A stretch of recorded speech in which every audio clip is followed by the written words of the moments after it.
Hey, what's up, guys? Welcome to Lawsplaining the Interwebs. I am your host, Nick Rekieta of Rekieta Law, and with me today is special guest Boneitis of the fur community. Boneitis, how's it going, buddy? I've had better weeks of my life, but I'm glad to be here. Hopefully, I can do something. I don't know. Not here to run damage control. That's for fucking sure. Yeah, I wouldn't want to be on that train either, man. I've seen those people. They've been all over gym streams, and wow, what a fucking mess. Jesus Christ. He just wanted to say, yeah, I just work here. Yeah. All right. So let me open up with there's a super chat immediately from Bagel Goose that says, "Let the YIF stream begin." I purposely made sure not to work on artwork like that. I didn't want poor Nikki here to get in trouble. Well, I appreciate that. No problem. No problem. This is not a family friendly show typically. Oh, good. But avoiding YouTube strikes, has limits. yeah, avoiding strikes from the gavel of YouTube is always on the menu. All right, guys. So what we're gonna do, we're here to talk with Boneitis, who's been involved in some way, we'll say, with the recent revelations that you have no doubt heard about with the fur community, and we're gonna start though. He's going to be my fur Sherpa, which I'm going to call a furpa. Yes. God, and that's bad.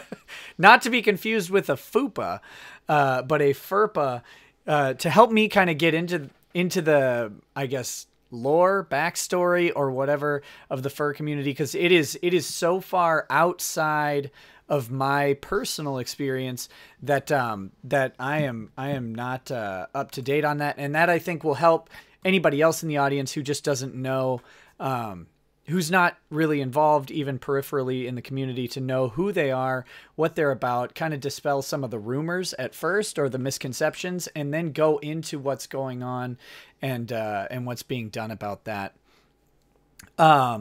So Gojirify says, interview Robbie, please. Do you mean Robbie Rectum? Who is Robbie Rectum?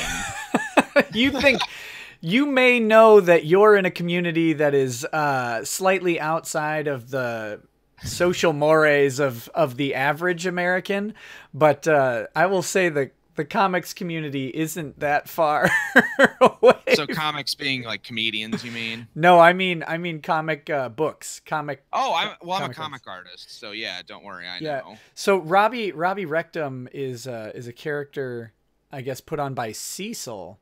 If you know who Cecil is from what is it, Dixon Comics? And he is Chuck Dixon? No, Dix and Comics. Oh, okay. On Twitter. Cecil, he's in the Comicsgate community, and Robbie Rectum is a character that came about when whoever it was sent a picture of their own anus to Ethan Van Sciver. So I met Sciver a few years ago. He is such a cool guy. He drew my favorite Green Lantern arc, and now he's like making buku bucks on this Comicsgate thing. I'm like, this is so cool. He deserves it. Yeah, in my conversations with him, I really like him. I hope to meet him some more. Travis Meir, my mic is not on stereo tonight. It is on mono, but I've been having that forced spike thing. I'm going to try and avoid it. I think it's just when I get too close and like yell at something. So I'm going to try not to do that. But I'm trying to figure out that issue. But thank you for calling it to my attention. I hope your eardrums will recover. The next couple super chats were from Bagel Goose, who said, "Nick, what's your fursona?" I don't know. Maybe Bone can help me find it. We can figure that out. Don't worry. We'll get you something good. We got that cool hyena for Dick. Like, it's all good, you know. Yeah. And then Spookmeyer says, "Gas the furries, race war now, super chat drink." I expect a lot of those tonight, and you know what? With what has been uncovered, the community fucking deserves it. And I've personally been trying to shine a spotlight on this shit for years, and I'll get more into that too, because it's so fucked. It's so fucked. So you said you kind of want a brief intro to the whole furry community. Like, what do you want to know exactly? Like, I mean, I can give you kind of some history or just what it means. You know. Well, yeah, okay. So we're going down to Normie Town, buddy. Let me take a sip of wine. I've got the remainder of a bottle of wine to start tonight, guys, because you know, you're gonna need it. And I realized I have a drinking problem, and it's that I can't stop drinking sweet tea. The wine and the liquor is not the drinking problem. It's the copious amounts of caffeinated sweet tea that I drink. Because I drink like 4 bottles of this Milo stuff a day. Anyway, yeah, it's so good. All right, man. So from the outside, I see the fur community. I see what you do. You do incredible artwork. Thank you.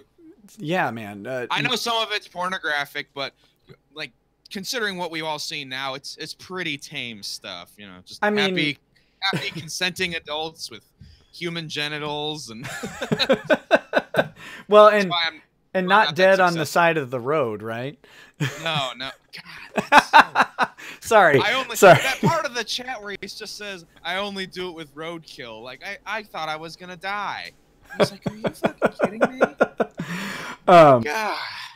All right. So, you're a furry artist. I know you go to the furry conventions as well, and I assume you wear like the suit. I don't have a fursuit. Those are really expensive. It'd be fun to have one, but the other thing is because at conventions I'm always working at my table, I couldn't really wear one of those anyway because I wouldn't be able to do my job. Right, right. That would be difficult because you got the Muppet hands going with the suit. I know a guy who can draw in one of those. It's incredible, but only the one guy. I can't even draw with my real hands. Same. So kidding. No, so the extent of my furry experience is I was for one day the mascot in college, because that's awesome. The other mascot like died or got sick or something. What? No, I'm joking. I'm joking. Like, he just didn't show up. He didn't show up, and I had to wear this suit for a football game, and it was like 10,000 degrees, and I had like an ice pack inside. I couldn't imagine doing like a whole convention dress like that. There's a whole thing about how to stay cool in those things. Some people install like air conditioning units in them. There's this thing at cons called the Headless Lounge, where it's a very, very chilly room where you're only allowed to go in if you have a fursuit. I'm not joking. These are at every con. No, I believe it. You go. Well, because people don't want to be seen with the head off, because it's like, oh, that ruins the magic. That's how they put it. It does kind of ruin the magic when this cool looking space wolf suddenly it opens it up and it's just like some ugly dude. You're like, oh, okay. Well. Yeah. Like, oh, I thought you were cool looking or like cute, or like it's something cute and then it's like just some really ugly person. It's like, oh, okay, put the head back on. It was better. I get it. Right. I get why you do this. So this is leading me into the question. Sure. The first question is the furry, I guess, thing, is it a sexual thing? I know it is for some people, but like, is it a sexual thing generally, or is that just a specific subset of furrydom? What is it, furrydom? I don't even know. Yeah, I've heard that term. Some people use it. Furry, you can use that. It all sounds really faggy, though. Can I say that? You can say whatever you want, buddy. I'm marrying a man. I get to, right? Like, yeah, you have the card then. Thank God. Lifetime fag pass for everybody in here, by the way. Just, y'all get that. Whew. If you wonder why there's if you wonder why there's nothing on my drawing table right now, I finished the drawing, so I'm scanning it in, and I'm going to reprint it out as blue line so I can ink it while we do this. So I'm walking around my studio doing that. Sure. No worries, man. Okay, so yeah, is this a sexual thing, like generally speaking, or is that just a specific subset? I'd say, so the whole thing with furry is it's just a genre. And for some reason, and I'll get into why I think, but this really fucked up culture has spawned around it. And I think like any genre, there is sexual stuff. And yeah, right now, and especially with the history of the community, there's a lot of it and it's profitable. So is it a sexual thing? Oh yeah, definitely. It's it's actually funny because these last couple of years, it's actually grown to be a lot more family friendly, and like the whole furry thing, like the image was coming around, lots of good press, and then this zoo sadist shit dropped, and it's like, oh well, there goes all that. Like, Yeah. all that goodwill, fuck it. Like, It's done. It's done. Let's go back and join the Star Trek community or something, I guess, is what you have to do. No kidding.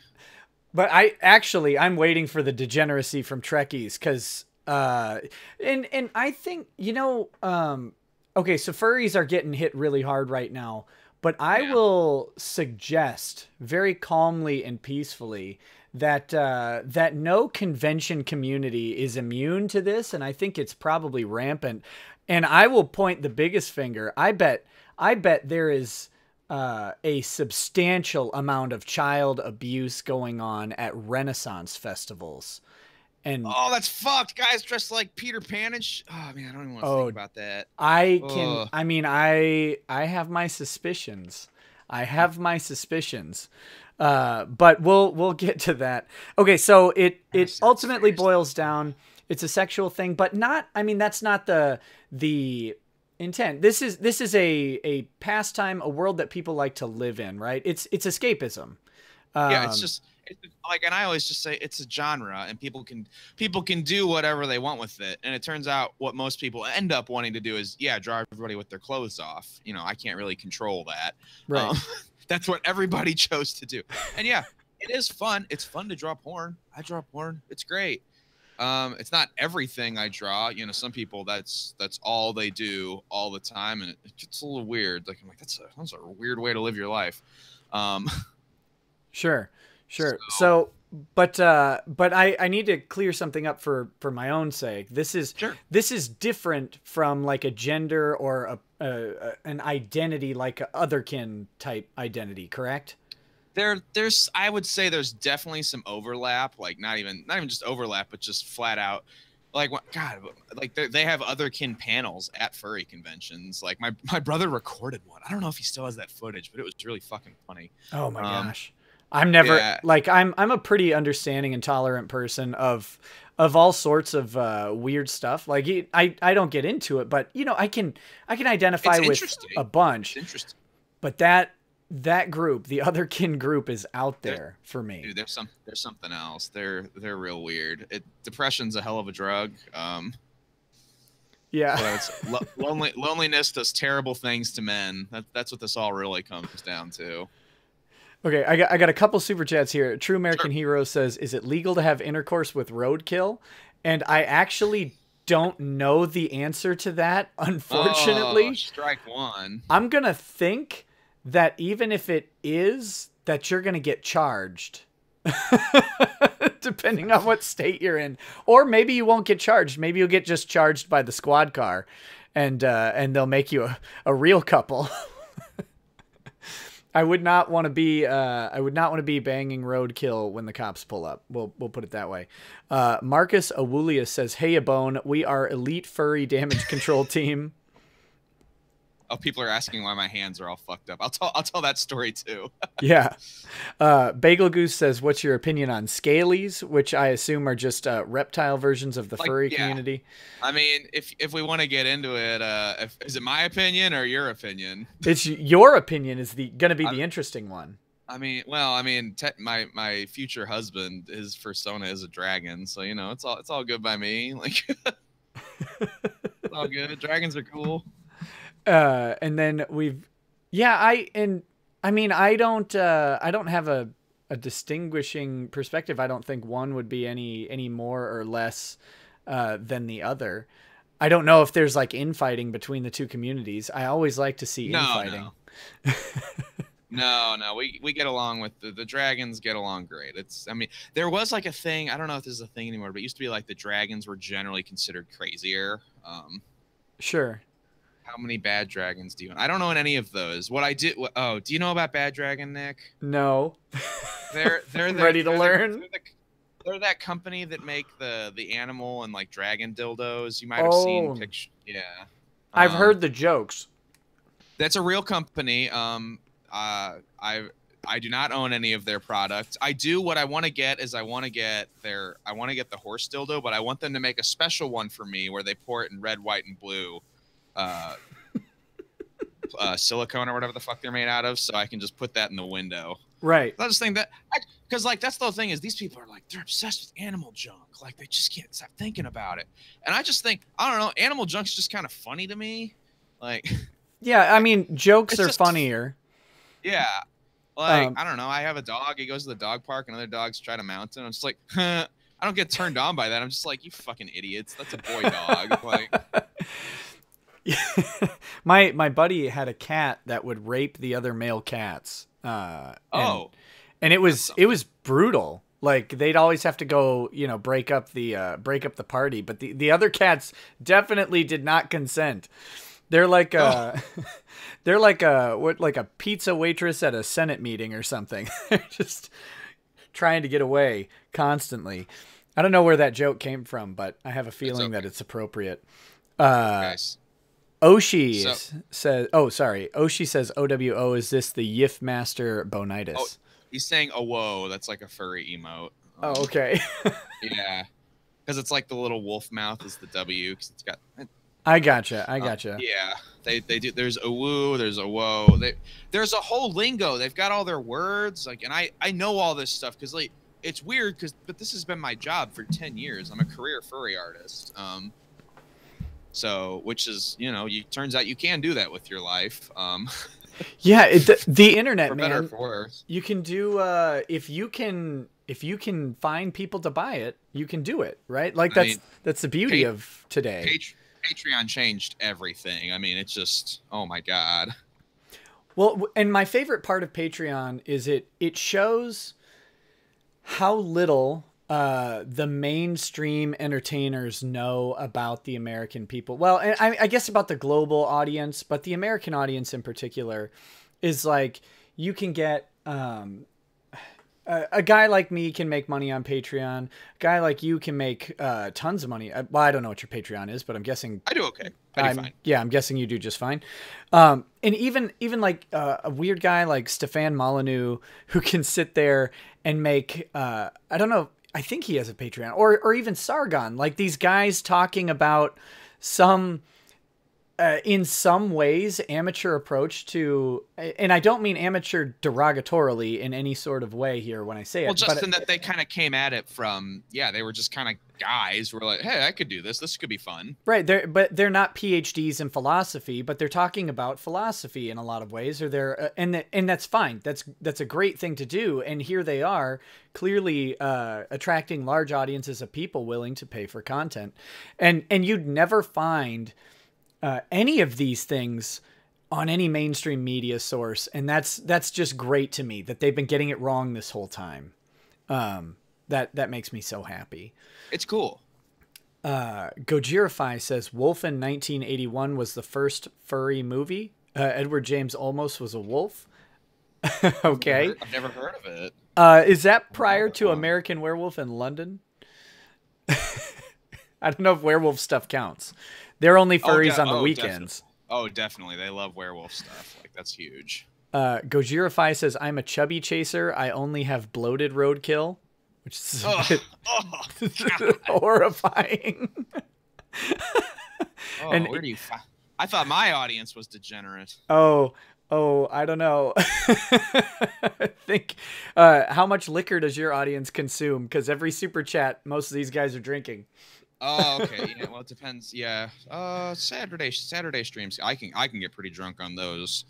So that's the other thing we get to do, right? That you can't do on a TV show is we can get just absolutely plowed, which is pretty great.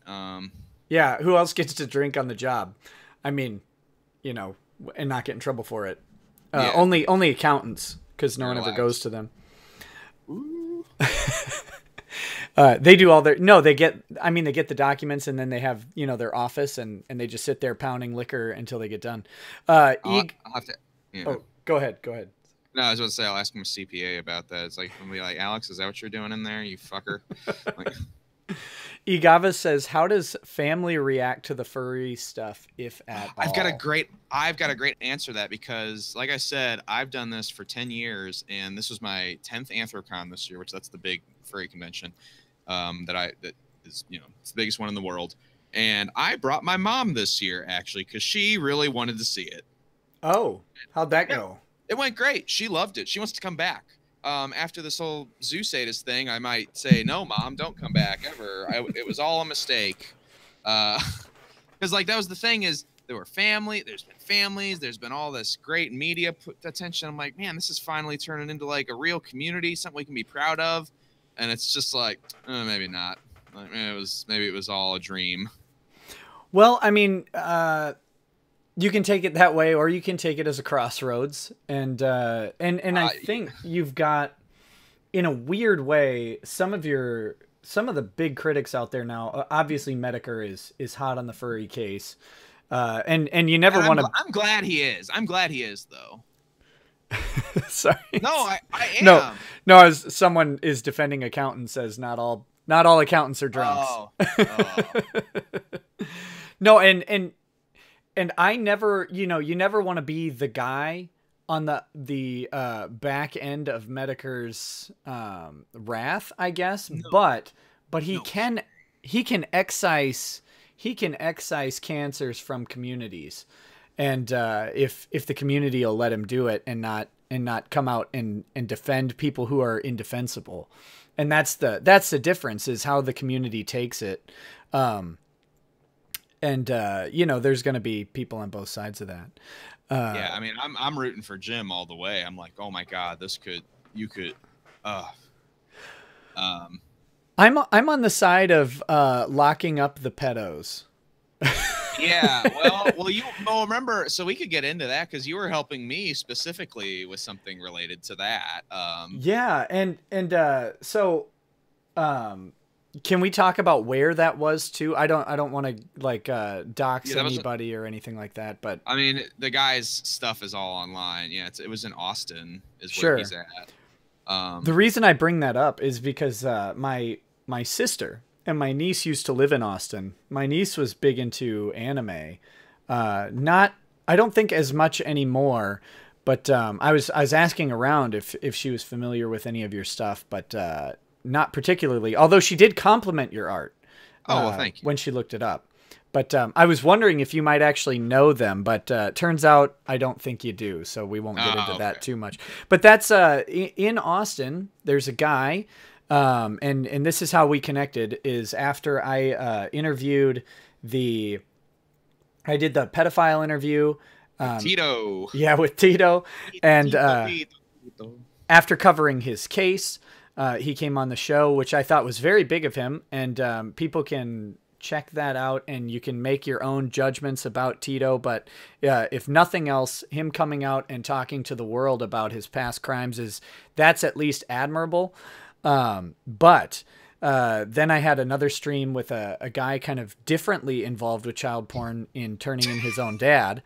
Oh my God. For possession, and that was a whole different level of heartbreak, because that this type of crime tears up families because the accusations are so serious. I actually I know a guy out in our community who he was convicted of child porn years ago. And then he ended up committing suicide a couple years ago. And, he was friends with several family members of mine. I knew him. He was a very nice guy.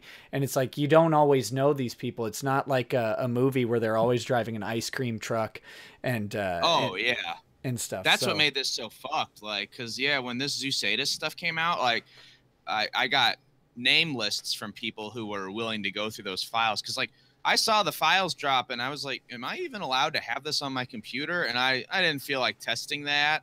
Right. So I just waited and I got some name lists and I went through them and checked them against my customer databases because I keep, records on my customers. I'm like, oh my God, I know who some of these people are. Like, right. And it's like, yeah, that matches up. That's, and it's like, oh, that's them. This person's a sex criminal. Like, holy shit. I was like, all right, well, wasn't expecting that to start my week off, but here we are.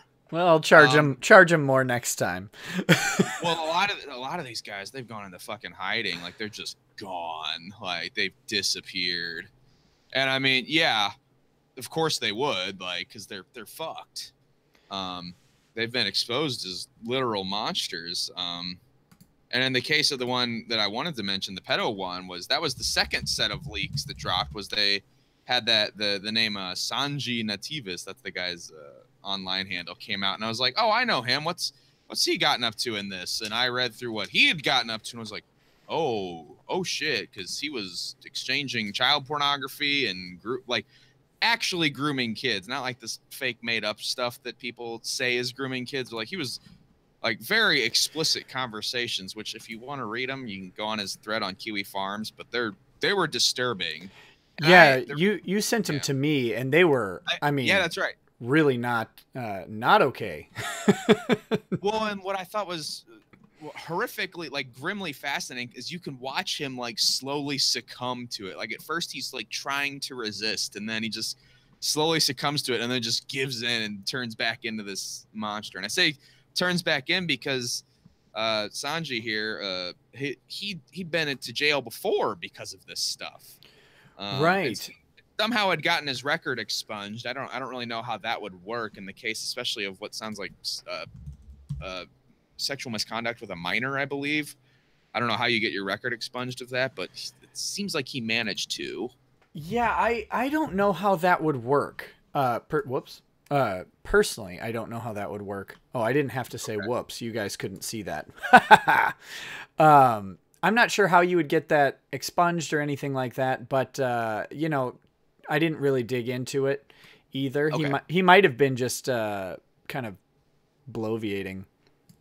He might have been. I mean, yeah, maybe he may. Well, that's the thing, though, was we could find him on mugshots.com. We found his mugshots and everything. We couldn't find him in the sex offenders database, so he was not in there. Right here, he's up on screen right now. I've got his picture up. Oh, that's not even the worst one. He's an ugly dude, though. It doesn't show his teeth. He's got bad teeth. Yeah, but so he does have. I mean, this is this is so weird. Yeah, this guy ran one of my storefronts. Like, I've done multiple commissions for him. Like, I saw him at Anthrocon this year, and we were genial and polite with each other. And now I'm like, and I had heard rumors that he had like run-ins with the law. He always was like, oh, it's not really a big thing. Don't worry about it. And I was naive. I was like, oh, okay, whatever. And now I'm like, oh, holy shit. Like, someone said, oh, it's Kylo Ren. Yeah. Adam, yeah. But more of a, and like, it all makes sense because, man, there was some, like, going back through like my conversations with him, they're really fucked up. Like, I do comics and whatnot, and Mr. Sanji here wasn't too interested in them, except for one scene in the first issue of one of my comics where it's a flashback to when the main characters are children. That was the only scene he'd talk about. That's I'm like, so weird. Oh, that's really weird. And like, he wanted to take one of the panels where it's both the characters as kids, because it's just showing what they were like as kids. And it's not like a porn comic or anything. It's just a comic. Right.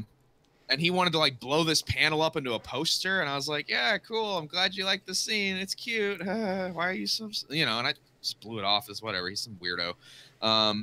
But the reason I say I worked with him was he runs the website inkedfur.com, which is basically a back end for artists to sell their art as posters and prints and other goods, which to me was really, really convenient. I was like, oh, great, a print store where I don't have to do all this shit. He just does it for me. And I was pretty happy with that. And he was going to publish my comic and all this other stuff.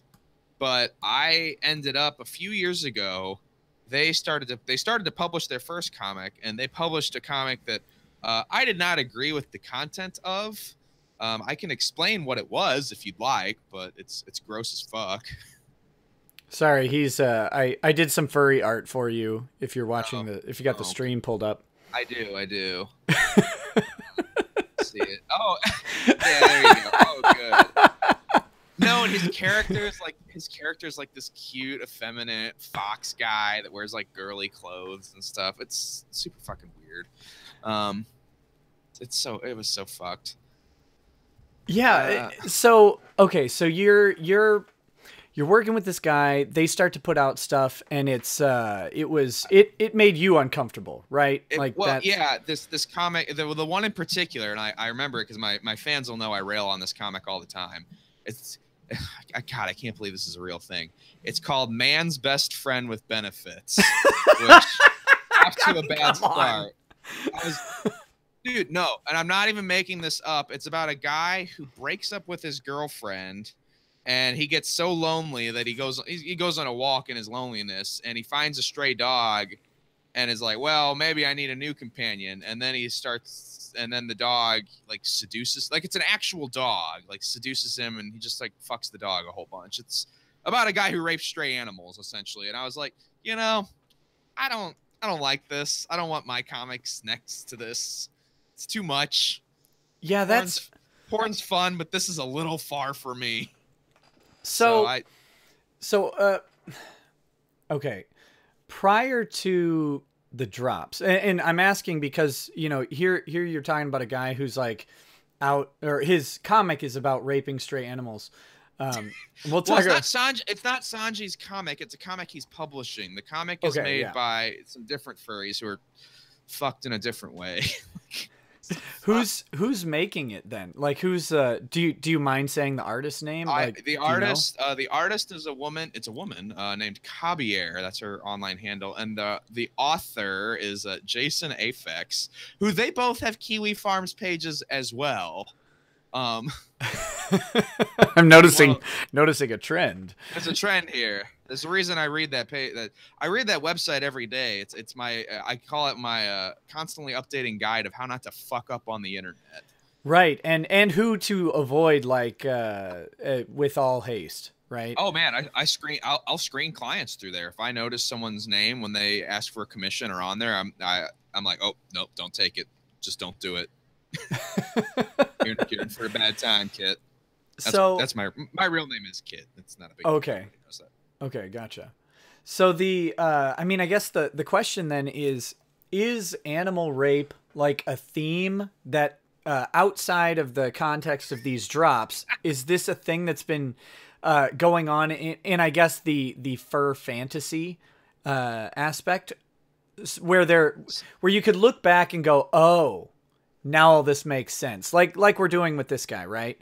What you see with this art and stuff is there's a subsection of furry art, and like they call it feral art, and that's when it's of quadruped characters that are, and it can just be like like Wolf's Rain style stuff where it's like, oh, it's just wolves like doing cool shit, but they always call it feral. It's like this weird term they came up with. I don't really get it exactly why, but a lot of times it's like sexual pictures of Balto and whatnot. I'm trying, but I'm never gonna understand. I'm never going to. I don't get it either.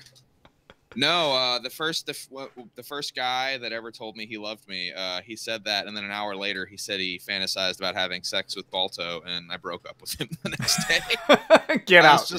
I was like, come on, man, like this is supposed to be like a precious moment. You bring in this Balto fucking shit, like come on. Like the standards are so low. It's just. All right. So for you, it doesn't seem like, obviously there's a peripheral attachment to furry and sexuality because you draw for furry porn, right? Yeah, like, it's fun. So that's an obvious connection, but it doesn't sound like the sexual nature of it is appealing to you on a personal level in the same way that it is to other people, at least, who like, really engage in this stuff.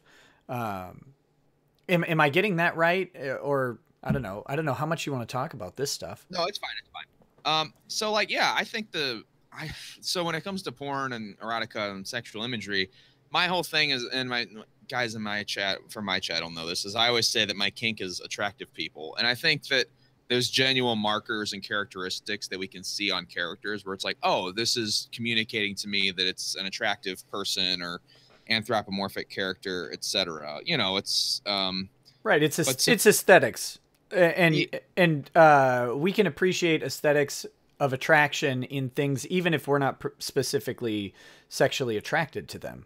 Yeah, and Right. like for me, it's like I can see. We'll use an easy example, like a sexy picture of Chitara or whatever, and I'm like, oh, cool, that's awesome, I like that.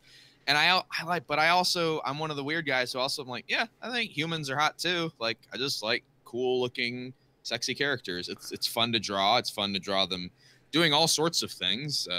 Fighting monsters and engaging in corporate espionage, and yes, fucking too. Is there a not sexy picture of Chitara? No, there isn't. It turns Okay. out. I wasn't sure on that one, though. You qualified it, and I was like, but it is Chitara, though, right? Like, I always use Chitara is a good go-to because everybody thinks she's cool, and they're like, oh, like when I met Chitara the Dick, furry gateway drug? she's one of. Well, what was it when I was at MFF and I met Dick? He was asking about the same question, and I started talking, and he goes like, Bone, you don't have to explain Chitara to me, and I'm like, okay, he gets it. Like, Dick's a furry confirmed. Yeah, right. I know you're out there, buddy. I know you're watching. Well, oh god, there was that part on the heel stream where he found out about like Adam defending bestiality, and I was like, oh buddy, I went through this too. It sucks. Wait, Adam, the Your Movie Sucks guy. He's like written like whole essays about defending like bestiality and stuff with all this really fucked up logic, and it's just. And I found that out like after me and Dick met him and hung out, and I was like, oh, that was so cool. And then I found out that stuff. I was like, oh, he's not as cool as I thought he was. Yeah, what is the? I don't know if we even want to get into defending bestiality, but we're gonna. I mean, I guess that kind of. Don't worry, I've been dealing with zoophile apologists for 2 weeks now. It's just been my life. I love it. Yeah, so that's where we're at, right? Like that's where this whole thing is boiling down. Is we've got this stack of zoophiles. Zoophilia, I guess, would be just like a sexual attraction to animals. Yes. And which the sexual act itself would be called bestiality. Illegal in most, but not all states. Yeah, I was gonna ask you why that is, because I know you're the legal guy, and I'm always curious about. I'm like, why is that not? That seems like an obvious one to make illegal.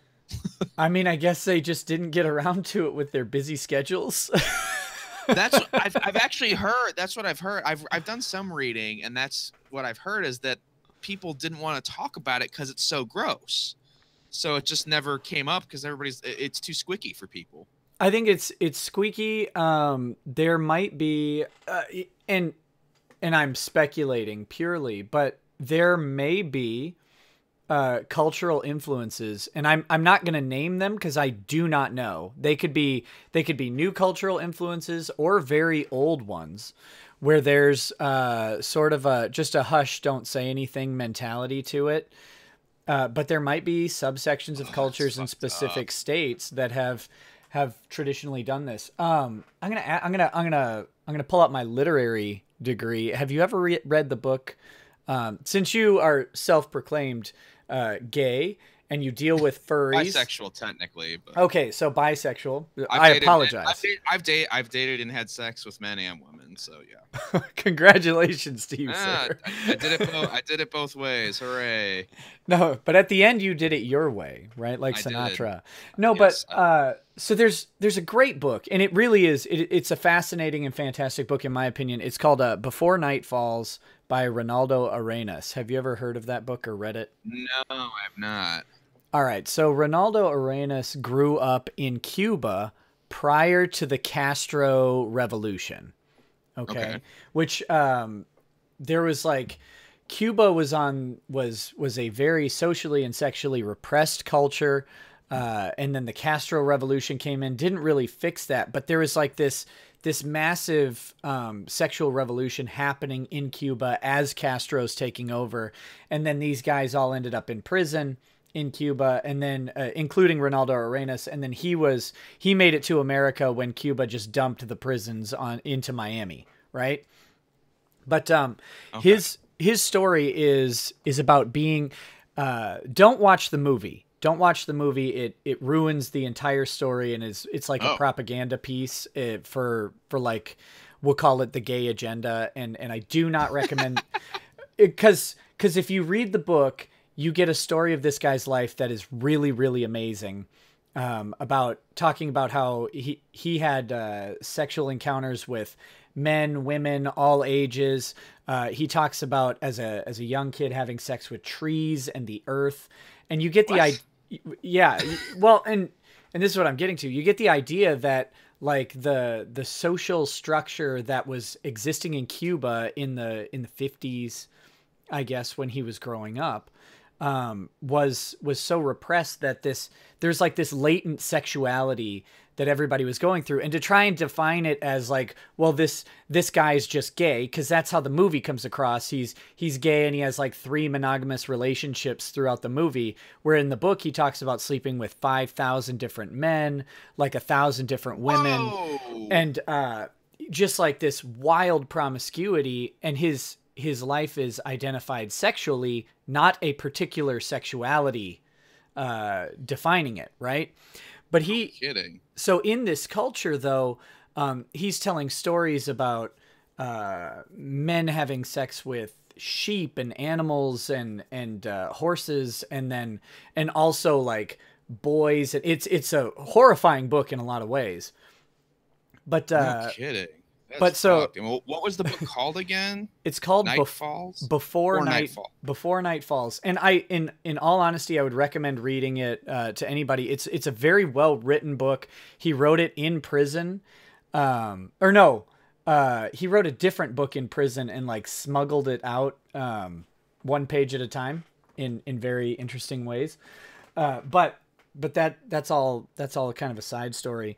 The book is very well written. It's a very good read, and it gives you this insight into a culture that we can't really identify with in the US, because whatever level of sexual oppression you want to claim going through the 50s and growing even into today, it's nothing like Cuba, where people were being jailed as political prisoners because of their sexuality, while at the same time the people doing the jailing were like raping men left and right and all of that stuff. It's just this really wild sort of culture. That is crazy. But I bring it up because culturally, you had this where he describes growing up as a kid, you have this farm rural Cuban culture that appears to have largely accepted the idea of things like bestiality and even pedophilia as just part. The way he describes it is just part of the life out there, and so what you do, right? This is how it is. So I wonder all if cultures are equal. I wonder if there's some of that in the choices of the particular states that have chosen not to implement it, not to implement bestiality restrictions. And I can put up a parallel. Yeah, I wasn't expecting you to go in that direction. I've got it on my Fur Affinity, which is it's a furry website. Oh yeah, like FA, you wouldn't know what that is. I had a series of emails back and forth with a professor at a university, and I believe somewhere around Minneapolis, who like her whole thing was teaching about like bestiality and animal totem magics in different cultures and stuff. You might be interested in those emails. It's very odd, and I try to keep it very professional, but I've never spoken with someone like this in my life. You can find them out there, man. Yeah, but I mean, it was fascinating, and she was ridiculously well spoken, so that's what made it interesting. But sure. Well, the parallel to what I was talking about with the bestiality thing, and I can speak more on why this is, but in many states it is legal to marry a first cousin, where in many states it is not legal to marry a first cousin. Yeah. We have an almost even divide, but what you find is the states that do allow it are largely northeastern New England states, where they come from. The states themselves have longer traditions of nobility and aristocracy from Europe. Oh, that makes sense. Right, because cousin marrying not taboo in the high classes of Europe, but very taboo in the sort of frontiersmen or flyover states in the United States. So I'm wondering if there's something with that and bestiality, but I haven't really looked into it. I should. Yeah, I mean, it's definitely not something I want to be accepted and legal. I just, No, it doesn't seem like it. There's history there. There's weird, fucked up history. Like, Okay, so I got a couple super chats here, and we'll get to your hand story as a part of one of them. Oh yeah, okay. The Orange Cow says, "Can you legally buy or sell / buy souls?" I mean, technically, I'm gonna say no, because for a contract to be legally enforceable, and when I say legally, could you go into court and enforce the contract for a soul? I would say no, because for a legal contract, you need something called consideration, and that is something of value that you have the ability to give to another person. You give up your legal right to it. There isn't a legally recognized right to a soul that involves alienability, which is the ability to transfer something that you own to someone else. So I will say no, you cannot legally sell / buy souls in the sense that you can't enforce it through a contract. However, I don't think you'll be arrested for buying and selling souls. So I hope that answers your question.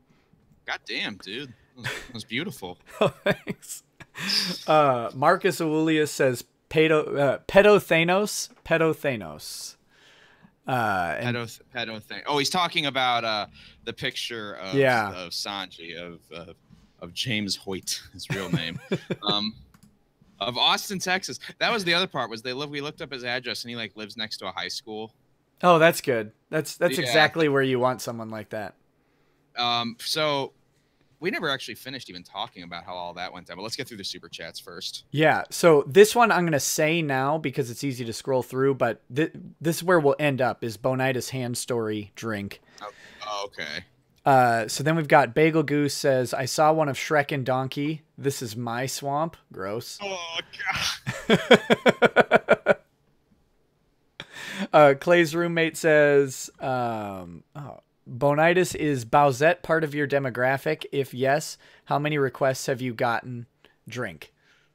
I would totally draw about. No one's asked me to draw a Bowsette yet, but I totally would. Like, her design's cool. So. We should have had you drawing Bowsette on stream. That would have been good. Well, what I'm working on right now is something somebody paid for, so I've got a lot to work on. You need to only do what is free for the stream. Yeah, free. Yeah. How dare you want to keep up with your own stuff? No, well, next time we'll have a fursona for you, and we'll get that going. Oh, that sounds delicious. I can't wait. Marcus Aurelius says, "We live in a society. Furries rise up." Oh, God. Tranquil Blue, and I don't know if there's significance to the amount of $6.21. That one. It says, "Bone, where is the Asterios Daki? I know you have the sneaky Greek alpha." Oh yeah. So do you know about the Asterios Daki thing? Do you know what a Daki is? No, hit me. A Dakimakura. It's Daki. It's short for Dakimakura. It's a Japanese like love pillow. Oh, okay. Oh, so like a waifu pillow. I got it. Yeah. Yeah. So me and Dave's in the chat here. David Lilly.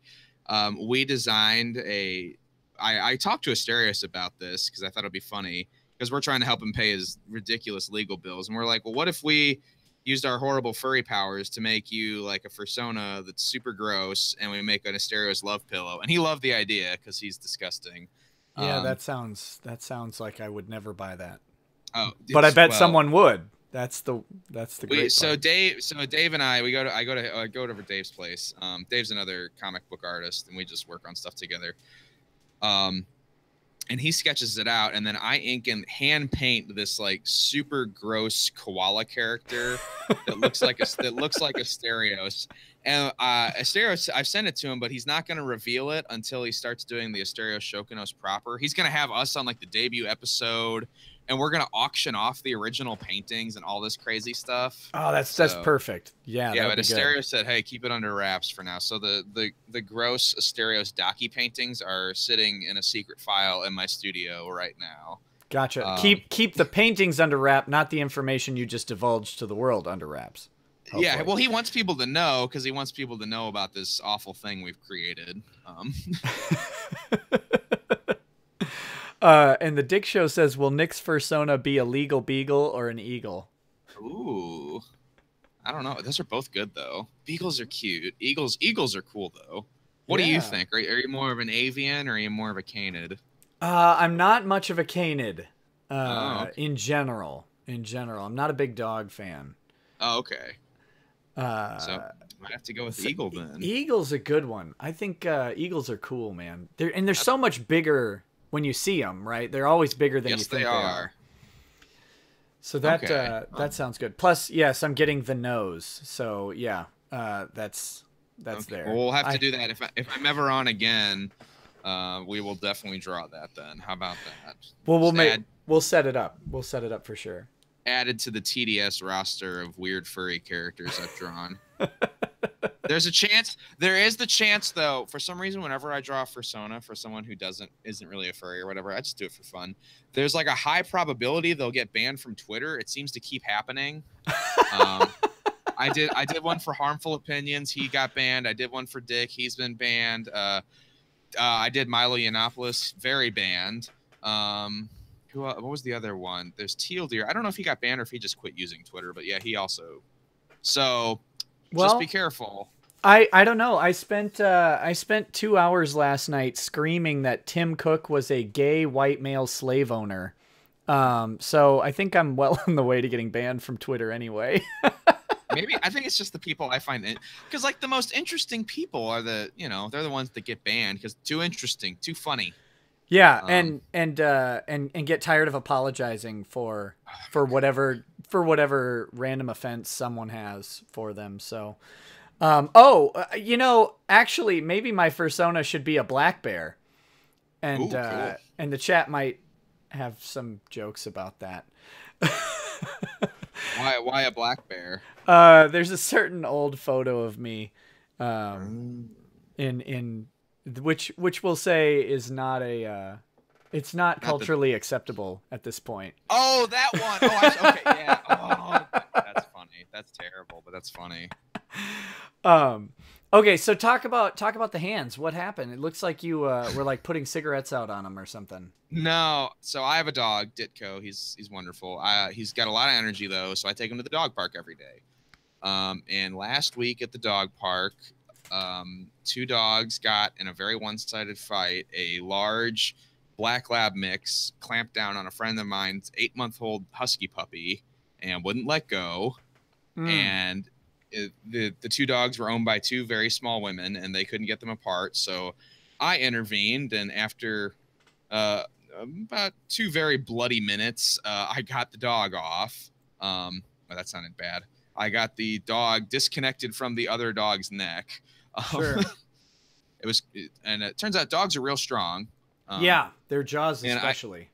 I got bit a whole lot. I bled a whole lot though. So those are dog bite wounds. People are making dog bite lawyer jokes. Yeah, we'll get Kevin Landau in here. He'll sort this out for us. I'll sort this out for us. And as soon as we got the black lab off of the husky, the lady who owned the black lab took her dog and bolted out of the park. We got a picture of her car, but you can't make out the license plate. I went to urgent care, got my hands taken care of. I'm fine. I'm healing up fine. I got a tetanus shot, all that stuff, taking antibiotics. Badger, the husky though, ooh, he had surgery the next day. He had multiple drainage tubes, stitches. Like he was in a bad place. Yeah. And it sucks because while my insurance covered my medical bills, Badgers were not. And that lady's dog fucked up a puppy really bad, and she didn't do anything. No responsibility at all. And you, yeah, it's going to be hard to track her down since you have just a fuzzy picture, no license plate. Yep. So it's just like, well, that sucks. I will say, if you do manage to track him down and you want to pursue him, let me know, because I do know people in Texas who practice. And well, I'm in Michigan. Remember, it was Sanji who was in Texas, and that's what made it so complicated. I know a Michigan dog bite attorney. Oh. Well, I'll tell Daniil. I'll be like, Daniil, you're not. That's the owner of Badger, the husky. I got I do know another Michigan attorney though, who might be able to at least point you in a good direction. And that's unironically know a Michigan attorney who could maybe help out. That's not a Landau joke. I mean, I know they're easy to make, and yeah, my own guys are making jokes. They're like, "Kid, you need to get a dog bite attorney, get land." I'm like, "Oh my god, That might guys, be the this one actually case happened." that might be the one case he won't lose. Yeah, there you go. But no, Yeah. in law school, I met an attorney who did dog bite cases. They can be very, very lucrative and expensive. And they, what's interesting is a lot of times they're covered under the homeowner's insurance. So like or like a rental insurance plan sometimes if they have an animal. But Well, I talked with Daniil, and neither of us want the other dog to be put down because we think it was the owner's fault. We just want her husky's medical bills covered. Right, because that's expensive. Yes, it is. And that she just bolts it. And, I'm standing there. So it was funny. Well, haha, it was so funny. So I bled a whole lot at the park. Like, I was very surprised. But the husky ultimately was the much more injured one. So yeah, fun day at the dog park. Now be real though. As you're getting bit by this dog, are you like, you know what? I'm now for the animal rapists. Like, did it red pill you on animal rape? It was like while this was going on too, and it was just like I don't like this whole thing. It just happened. Let's see, yeah, the docs dropped on like Sunday, but I found out about them on Monday, and then on that Thursday I got attacked by a dog. So yeah, that's them coming after you. Well, I was saving one dog and getting attacked by another. It was yeah. It was a So weird So you pried this dog's mouth off another dog with your bare hands? Yeah. That's pretty cool, man. Yeah. Now I've got like a weird rep at the dog park. It's like, yo, it's the guy that. Like, yeah. Hey, what's up? But like it was the dumbest thing I ever did because I need my hands for my fucking job. Like I wasn't even thinking. Well, can I help you out next time? Next time you're saving a damsel's dog, if you've got, it's easier if you have liquid in a towel. But if you've got something to cover the dog's nose, it'll let up because it'll have to open its mouth for air. So instead of trying to like pull the jaws apart, you can just really tightly close off the dog's nostrils, and it'll have to relent at that point. So, okay. So that can help. If you've got a wet rag, you basically waterboard the dog and it works really, really fast. But that's what you got to do with like a pit bull because their necks and jaws are so strong that you're not prying that thing apart. You can't do anything. Yeah. Right. So that sucks though. I mean, I'm glad that your hands are good and you're recovering, but man, you don't want to be vice bit by a dog. Yeah, dude, it fucking hurts. By the way, just if you're ever wondering, hey, how strong are dogs? Really fucking strong. Fred Leggett says also make sure the damsel is at least a 7. So, pro tip. I mean, I'm technically already taken, but I know this audience, they probably don't give a fuck about. Well, that. you gotta wingman the 7 off, right? Like even if you're taken, okay. you gotta introduce her to a friend. Find someone else. Right, there you go. I will say, man, you want to pick up chicks, dog park, holy shit. Like just nonstop. Only if you want a dog though. Well, yeah, because it's a package deal at that point. It is. I know, and I know that can be dangerous, so. Right. Making things says share the picture. Maybe somebody can make it out. Of the car. I did actually send it to a friend who had like edge detection software and stuff, and he got some possible ideas for the plate, but it didn't. Yeah, I don't know if we'll be able to do anything with it. Is it something off like super common, like a Toyota Camry or? It's a red Mini Cooper. Oh God. So. Well, those probably aren't too common.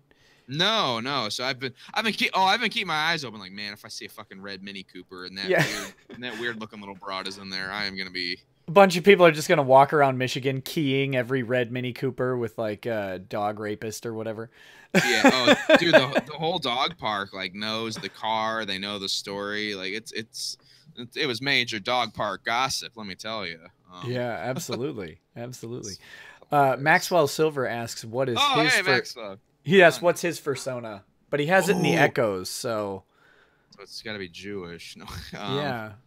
Well, like Maxwell, let's see. He's like really aggressive. Maybe he'd be a pit bull because he's really aggressive and hard to control.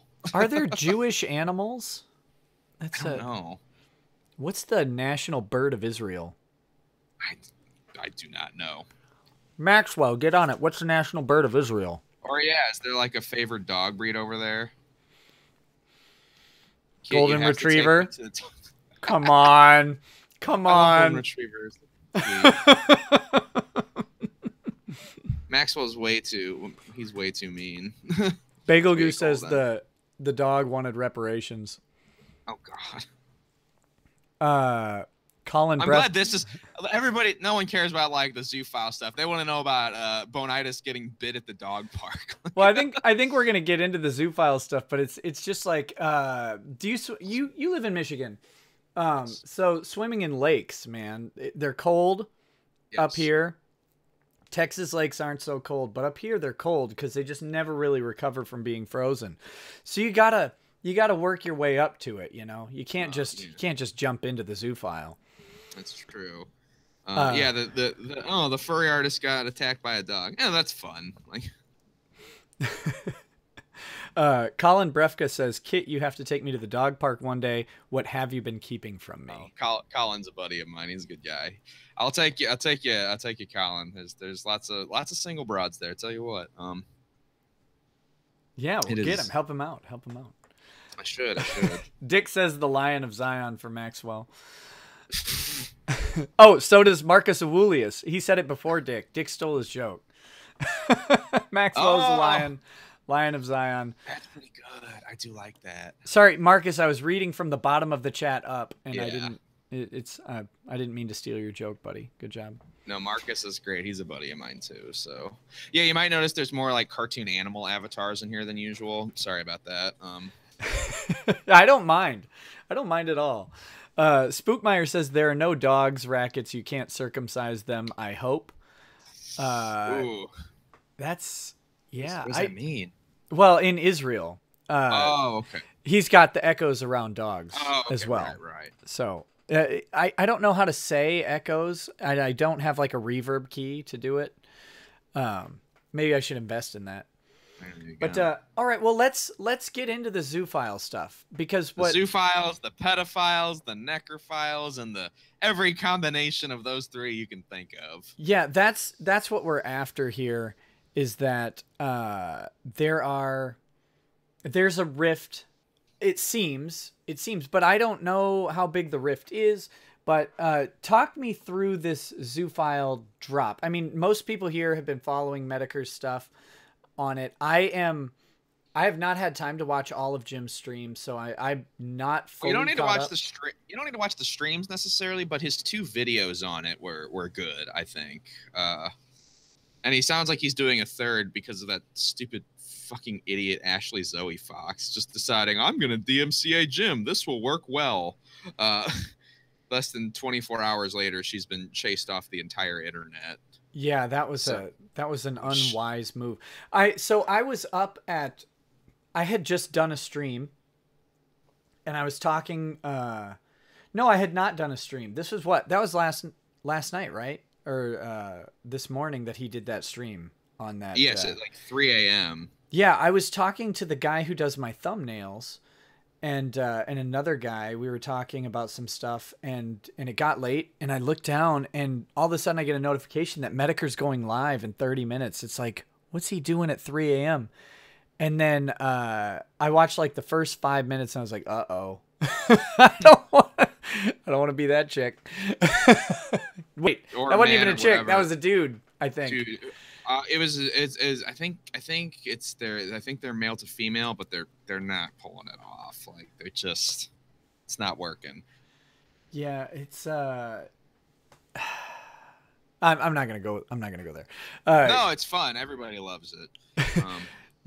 Go ahead. What happened? So I guess if you want to walk through about what happened it was 2 weeks ago Sunday. An account that was going by pseudonym, which is like the word zoo and pseudonym, started just blasting out this giant mega upload file and tagging popular furry personalities, I guess you would say, trying to get attention for it.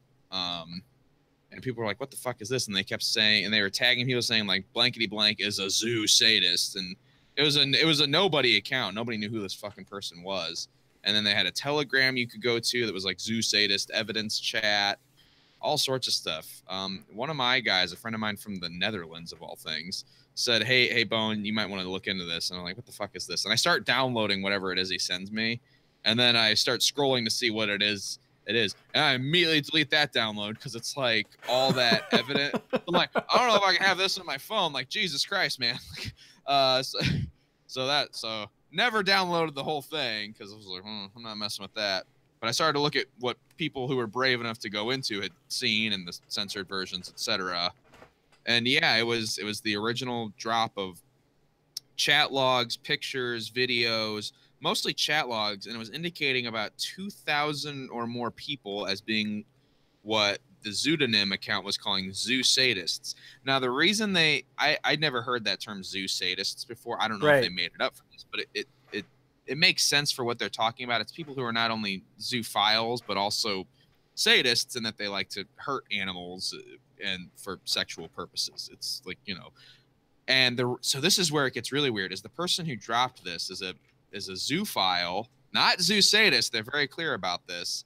That goes by the name Aquila, and they dropped this because they were tired of all this animal abuse going on, and they wanted to, and I'm not joking, they wanted to differentiate themselves from the zoophiles from the zoo sadists, because it's like, well, we love our animals. These people, they hurt them. They're not like us. So this person has sex with animals, but not in a mean way. Yeah, like that's literally what it is. It's like, well, I'm one of the good animal rapists. And I managed to message Aquila before they went dark and talked with this person back and forth a bit. And it was a very odd conversation, obviously, because I wanted to be like, how real is this? What is going on? I wanted to confirm what I was seeing and make sure no one swept it under the rug. And yeah, it was all real. I was talking with this person, and they specifically expressed to me, they were like, yeah, I'm really sad. It looks like this is just going to turn into another zoo hunt. And I even told them, I'm like, well, what were you expecting? Like, you're talking about animal rape versus animal rape plus torture. That's really just, like, push comes to shove. Yes, one is worse than the other, but that's just degrees of evil. Like, well, what you're failing to remember is that the animal was consenting to the sex. the whole animals. So, like, that's the argument that the Your Movie Sucks guy Adam makes. He's like, well, animals don't consent to being eaten. And I think that argument's ridiculous, because animals don't consent to anything. They don't have brains that can come up with the abstract concept of consent. Like, that's not an argument, because it's not a thing they can conceptualize at all. Animals don't consent to anything we do, such as, like, be alive or have houses. Like, so that argument doesn't hold water. Right. And now, I don't know. Maybe you know a little bit about this, but how do these people convince? So the zoophiles, right? We'll be very clear, not the rapists, but how do they convince the animal to whatever their version of consent is? Do they have to use some sort of like pheromone or something like that? I mean, for a man, it'd be easier. I don't know what their mating practices are like. I haven't looked into that exactly. I have sex with consenting humans. Crazy. It's not hard. But no, they'll say things like, "Oh, you can." Yeah, they'll say shit like, "Oh, you can just tell," or "The dog wanted it," or it was giving me. They'll say like it was giving me eyes and stuff. It's like, oh my god. It's like, geez. It was giving me eyes. The animals seduced me. They wanted it, and it's like, it's an animal. It probably, like, in a weird, fucked up way, did want it, but not the way a person wants it. Like, and they, and a lot of them think, well, I'm in a loving relationship with my animal. It's like, yeah, I love my dog too, but I don't love my dog with my penis. That's the difference. I'm stuck on it because I'm picturing someone saying, the dog's mouth said, but its eyes said, "Hey, girl." Yeah, and that's like, and they'll say like, well, they can give you they'll use that term a lot, as you'll hear them say, well, they give you nonverbal cues. And I'm like, oh, cool. So it's like something you can't prove at all. You're just saying this because something's wrong with your brain and you can't connect with normal humans and you're lonely. And so this is what you've concocted to make yourself not kill yourself. Got it. Yeah, that's just it's just I have a very low opinion of these people. I've noticed. I've Well, and the thing is because I work in this whole furry thing, is like I like to draw. When I draw porn of happy, consenting adults having a good time together. That's my thing, and like that's too vanilla for people. And they'll tell me shit like that, and I've had to argue with these. You know, these zoophiles will just come at you with like these weird arguments, and they'll tell. You know, I've had ever since this whole zoo sadist thing started. I've had people come after me because I'm a hunter. Like I hunt and I fish and I hunt with a bow and a shotgun and all this other stuff. Yeah, you and live in like, Michigan. Yeah, yeah, it's fun. You know, I like this stuff. And you know, I eat everything I catch. But people are like, "Well, it's the same thing. Like it's causing an animal pain and they die." And I'm like, "No, you motherfucker. This is not the same thing. You're only on this planet because your ancestors hunted. You're not here on this planet because your ancestors wanted to fuck Fido. Like, right." And there's fuck off with that. Like, there's a psychological difference, and I mean I'm not a psychologist, so I guess I'm gonna make this claim anyway. Though there's a psychological difference and a very big distinction to be made between hunting, even for sport. Where you put a bullet in some animal, even if you don't intend to eat it or whatever, trophy hunting or what have you, which is there. I mean, there's a dopamine response to that. There's adrenaline. No, hunting is very enjoyable. Like, right. You know, it's like, but I very much enjoy it. Like, it's not like, oh, it's so grim. I'm like, yeah, this is awesome. Like, that's different than like impaling a puppy and ripping its legs off, right? Like, yeah, the end result is the same. It's a dead animal, but one of them has something inside the person going on that we want to discourage as a society. And Maxwell actually, interestingly, said, he said, what did he? I don't have the exact quote, but something along the lines of serial killers are zoo sadists. Lots of frequently zoo sadists, and think about it. No, you're not wrong. And I've done a decent amount of reading on serial killers, mostly when I was younger, probably to terrify my classmates in high school. Oh, you went through that phase too? Yeah, well, I thought it was funny because it would make people uncomfortable if you always had a book about serial killers in your hand. Yeah, people will leave you the fuck alone. Yeah. But so I read quite a bit, and they are very fascinating. But they're interesting. It's like in a really grim, dark way. It's interesting. It's not like, wow, fun, light reading, but like Dan Carlin, Dan Carlin, the hardcore history guy, he talks about he's always interested in people on the extremes, on the extremes of the human experience. Sure. And serial killers are certainly one of the extremes. But yeah, I mean, that's one of the markers, right? Is this idea that of torturing animals. If you find people doing that, you're almost supposed to ask questions or even alert law enforcement, because it's got such a common overlap with people who end up murdering people on a massive scale later on. Yeah, if there's that much. I mean, hey, that's profiling. That's racist. Yeah. Profiling these zoo sadists, you fucking monster. How dare you? We wouldn't want to do that. We wouldn't. We want to be politically correct with these animal fuckers and torturers. God damn it. So good. I'm a zoophile. You're the monster. Well, the dog was asking for it. Yeah, it was wearing a really short skirt today. So. Yeah. Ooh, that collar gets me every time. Gojirify says, Nick, would you show up in court as an eagle? Depends if I was arguing a case or not, I suppose. I've seen eagle fursuits. We could get you one of those. I just don't know if I think I'd be thrown out. Because they're racist, right? Judges are old. They're set in their old ways, and they're racist against furries. Yeah, that's true. We could do it in furry court. Yes. And that's interesting. We'll maybe get there as the stream goes on. Mark C says, I wonder if the pedo community worries that the furry racket could bleed over to the Hollywood community. That area sounds like it's about to blow wide open. I'm not entirely sure what he means there, but I do think I think what's interesting about this, and I was getting ready for the stream, and I kind of thought of a joke. It was like, are furries, because we're talking about pedos in the furry community. It's like, are furries more concerned with being called pedos, or are pedos more concerned with being associated with furries after this story, right? Like and I don't think that that's actually like that's the joke. I'm more concerned about children. The safety of children is higher on the hierarchy of my concern than the safety of an animal. But Sure. But like there's a weird thing in our society where some people are not that way. And I would consider that weird, where they would be more willing to protect like puppies than they would to protect a kid from abuse or something like that. But I don't know.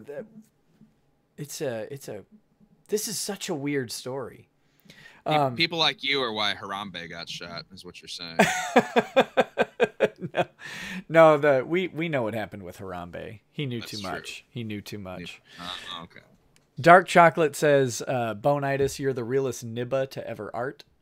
Oh, well, thank you. Thank you. Bagel Goose says, the dog was begging for it. Did you see what she was wearing? And then Adam Smith says, why an eagle in court when you could be a phoenix? Yeah. Oh. So if you lose as a phoenix in court, do you like fall over and then stand back up and start your argument over with some modifications? Oh, maybe. Or maybe it's a Phoenix Wright joke. I don't know. Oh, that could be. I need to play that on stream sometime. Anyway, okay, so the documents drop. You go through it. You immediately stop the download, which is very smart of you to do, because there's some extremely questionable stuff. From what I understand, I haven't looked at the pictures. I don't have any desire to peruse that part of the internet. Don't look. They're horrifying. Like what little I have seen, it's just I had trouble sleeping that whole first week. Like, and by Thursday I was messed up. Like I had to take a day off from trying to do anything. That was after I had talked to you, I believe, and I was because one of my friends said, "Hey, Nick Rackett's DMs are open. Why don't you send him something?" I was like, "Really? Okay. I don't know if that'll work, but yeah." Well, and I'm glad you did, because this is just. I mean, I'm always fascinated by this stuff.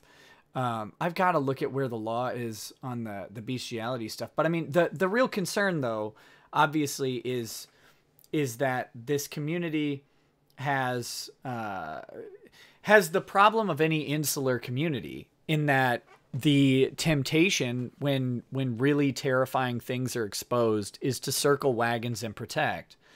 But there are guys out there who, like you're saying, no, we got to root this out, and that's the way you preserve the community's image, not by covering it up, a la the Catholic Church. Yeah, I would say that, like, yeah, you can cover it up, but it's obviously just grown and festered. It didn't go away. It just got worse. Like, it wasn't like, we'll cover it up this one time because it was an accident. We don't want the media to get out of control. Like, and even that's inexcusable, but this has been going on forever. And I've seen this behavior just even on a personal level with furries, where if their friends get caught doing something horrible, they circle the wagons. Probably my favorite example, and my guys will know this story, is there. So on the Boneitis stream, we have the Boneitis Rogues Gallery, which is all the weird, fucked up people that come after me, and we give them nicknames and tell stories about them. And there's this guy in the Rogues Gallery called Race War. And his whole thing was he was obsessed with talking. He was in the St. Louis Furries community back when I lived in St. Louis. He was obsessed with talking about the oncoming race war. He just could not drop it. And eventually he said, so at one point, and he was just saying crazy shit all the time. I usually just ignored him. But at one point, and I'm not making any of this up, he was dating a baby fur because he thought the baby fur's mom was hot. And if he would date this weird baby fur, he could maybe bang the guy's mom. Okay, so hit me on the term baby fur. That's like someone who wants to be like it's an adult baby, like, but also a furry. So they just stack on all these awful adjectives to make their lives worse. And wait a minute. Okay, so this is someone who does like I'm an adult, but I wear diapers and want to be treated like a baby type thing, but also as a furry. but also a furry. Also in this, oh wait, no, they weren't trans. No, because that was the inciting incident. Was this adult baby furry person was transphobic, and said stuff that was transphobic that Race War didn't like, and he said something eventually in the chat. He's like, "Man, I like fucking blah blah blah." I forget her name, her whatever. But man, sometimes I just want to blow his fucking head off, and I just called him a pussy. I was like, "Oh, fuck off! You are always talking like you're so tough and like you're gonna fight people." And he like went nuts because I told him like that I called him a pussy, and then he proceeded to call me a bitch. I think probably about 1,000 times. And eventually threatened to shoot up the local furry convention. And I'm not making it because he said he wanted to commit an act of mass violence just to prove that he would and that he wasn't a bitch. And he wanted me to like bet on this, like with money, it was so fucking bizarre.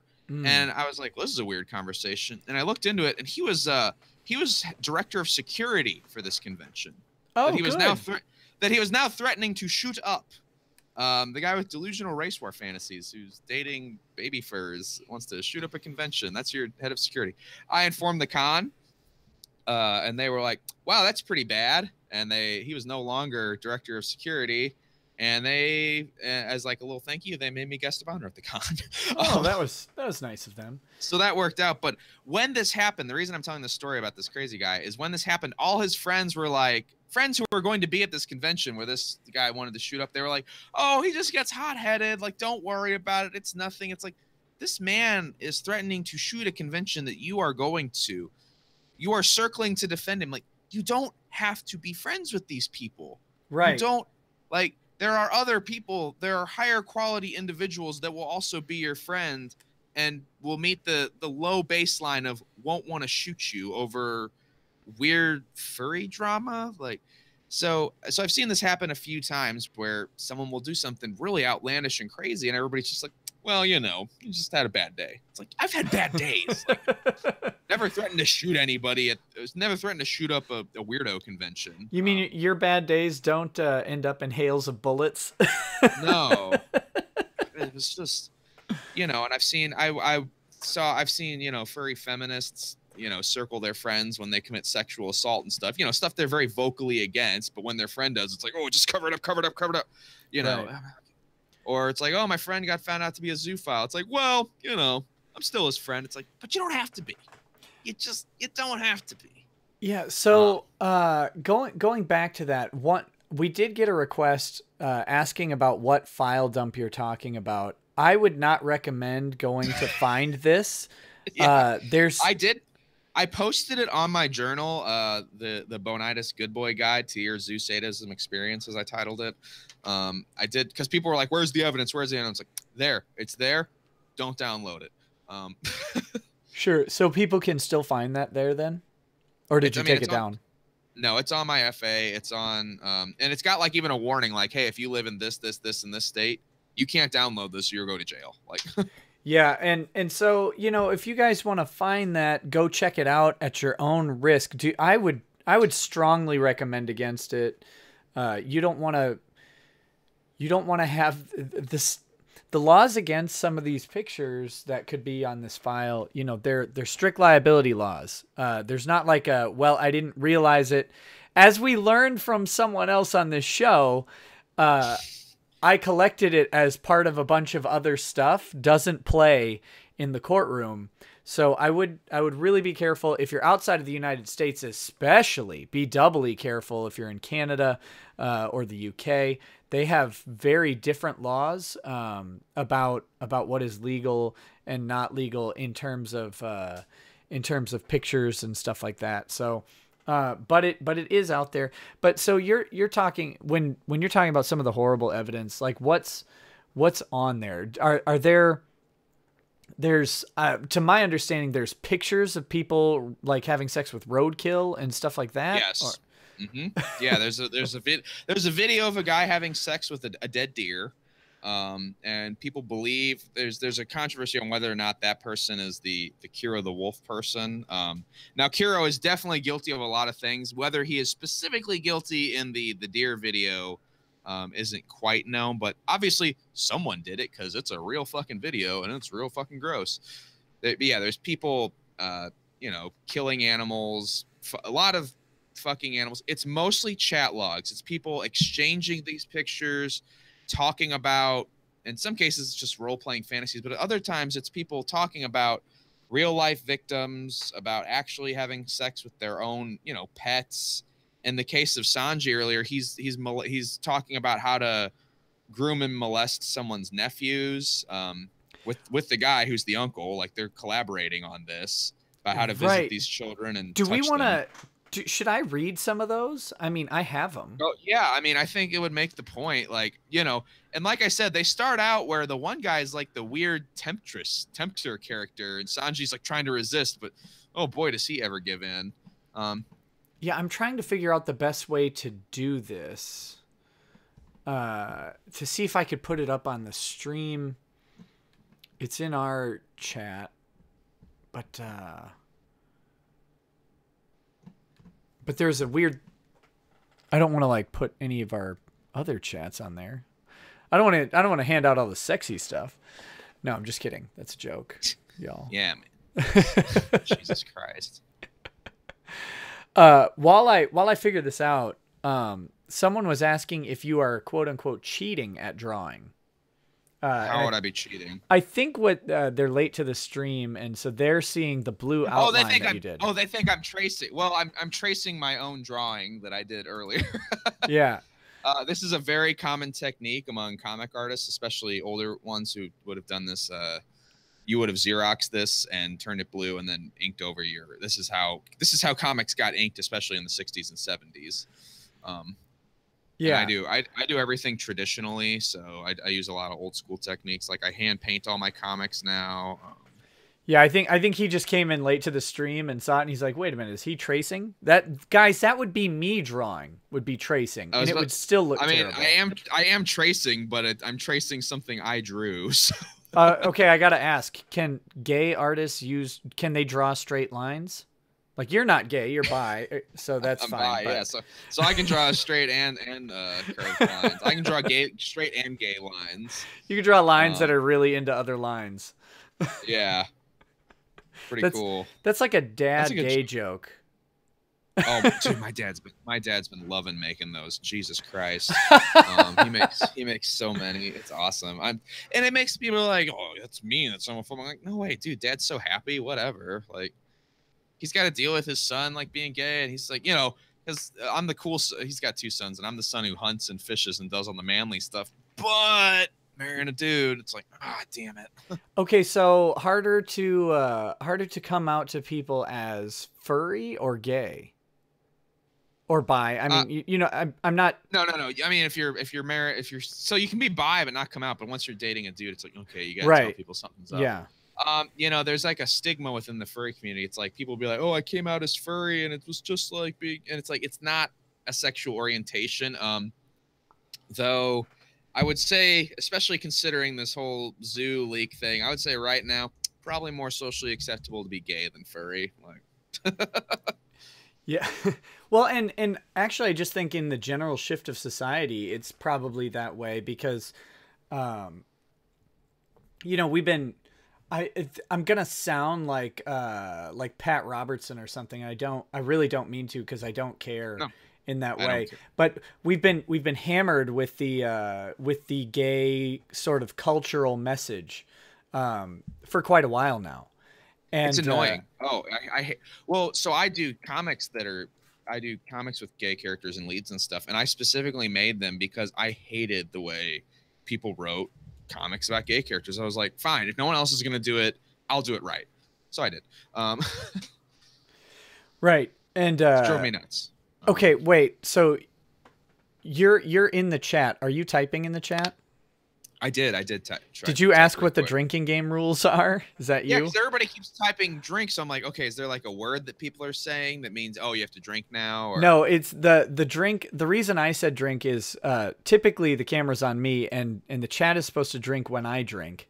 Oh, okay. Gotcha. And they're also supposed to drink whenever there's a super chat. And then I think Clay has like a whole litany of other rules. But the Okay, goal is that gotcha. everyone should be at a hospital by the end of the stream. Gotcha. So, so yeah, but whatever you want to call it, the gay agenda or whatever has been drilled into society Annoying. for the It's past. so annoying. Right. And so I think it's certainly more socially acceptable at this point to be gay. Which that's good. Like, you know, it's nice that we've moved on from that for the most part. You know, I've had some furry trads, which that's fun. They've been trying to talk me out of my upcoming marriage. Like, no, you need a wholesome heteronormative relationship, but also with fur. Oh, they're furry trads. They're something else. You get all kinds. You get all kinds. I just love that society is broken down into like we're subcategorizing everything. Like I found out that I was on a stream the other day about the Alternative Influencers Network. I don't know if you saw that weird document that came out where they basically tried to link Ben Shapiro to Richard Spencer, for example. Was that thing with the influencer map? Yeah, I saw that. Yeah, the web, the tangled web. So yeah, and Dick wasn't on there. Shame. Dick wasn't on there. Aiden Paladin wasn't on there, even though she really like by the qualifications of everybody else, she should have been.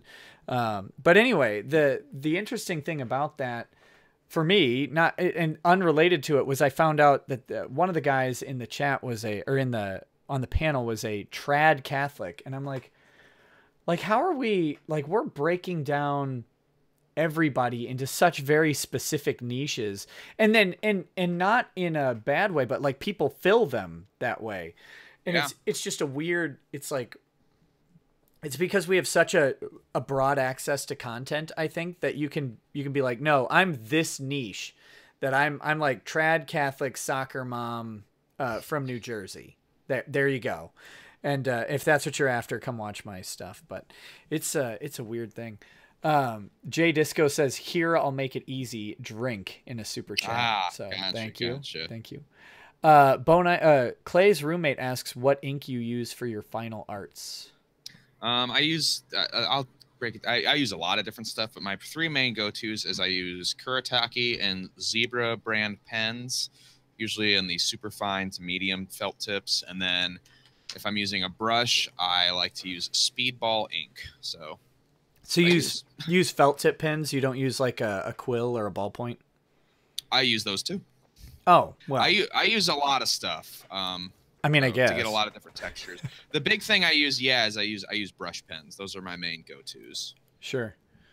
Tranquil Blue asks or says there a link between RC Fox and Kiro, same state. I don't believe there was any link between RC Fox. RC Fox is another guy. I think he committed suicide earlier this year, and there was a possible thing with him being a zoo or a pedophile, but I haven't seen any connections made. So, sure. So so we were talking about the my brain goes all over the place and we tangent and stuff, which you seem to be just fine with. So we'll keep doing it, but. We were talking about this document, Drum. You can find people having sex with dead animals, and alive ones. Don't worry, and alive animals. But that's not just it. Like some of the more horrifying stuff is that they were like killing animals as part of the sex acts, right? Yep. Puppies. They would fuck puppies to death. Like it was horrible. That's just. It's depraved. Like how do you even get it's there? Unforgivable. Like what amount of the weed do you have to smoke?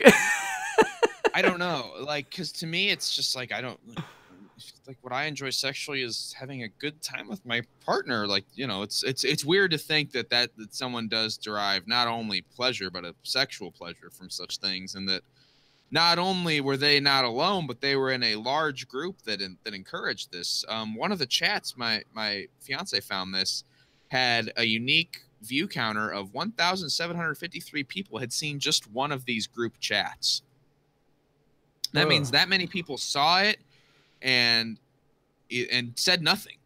Like not only saw it and may have been interested or may have not, but then didn't tell anybody, or at least didn't tell anybody like, hey, there's like a fucked up, you know, or at least nobody that could do anything about it. So, I mean, and that's just one of these that's just one of these groups. There were multiple of these groups. Most of them were on Telegram because everybody likes Telegram security options. Yeah. So how do we fix this? Like, right? How do we, cause I mean, there's two ways. There's the gas them all to the furry community that some people are more than happy to propose.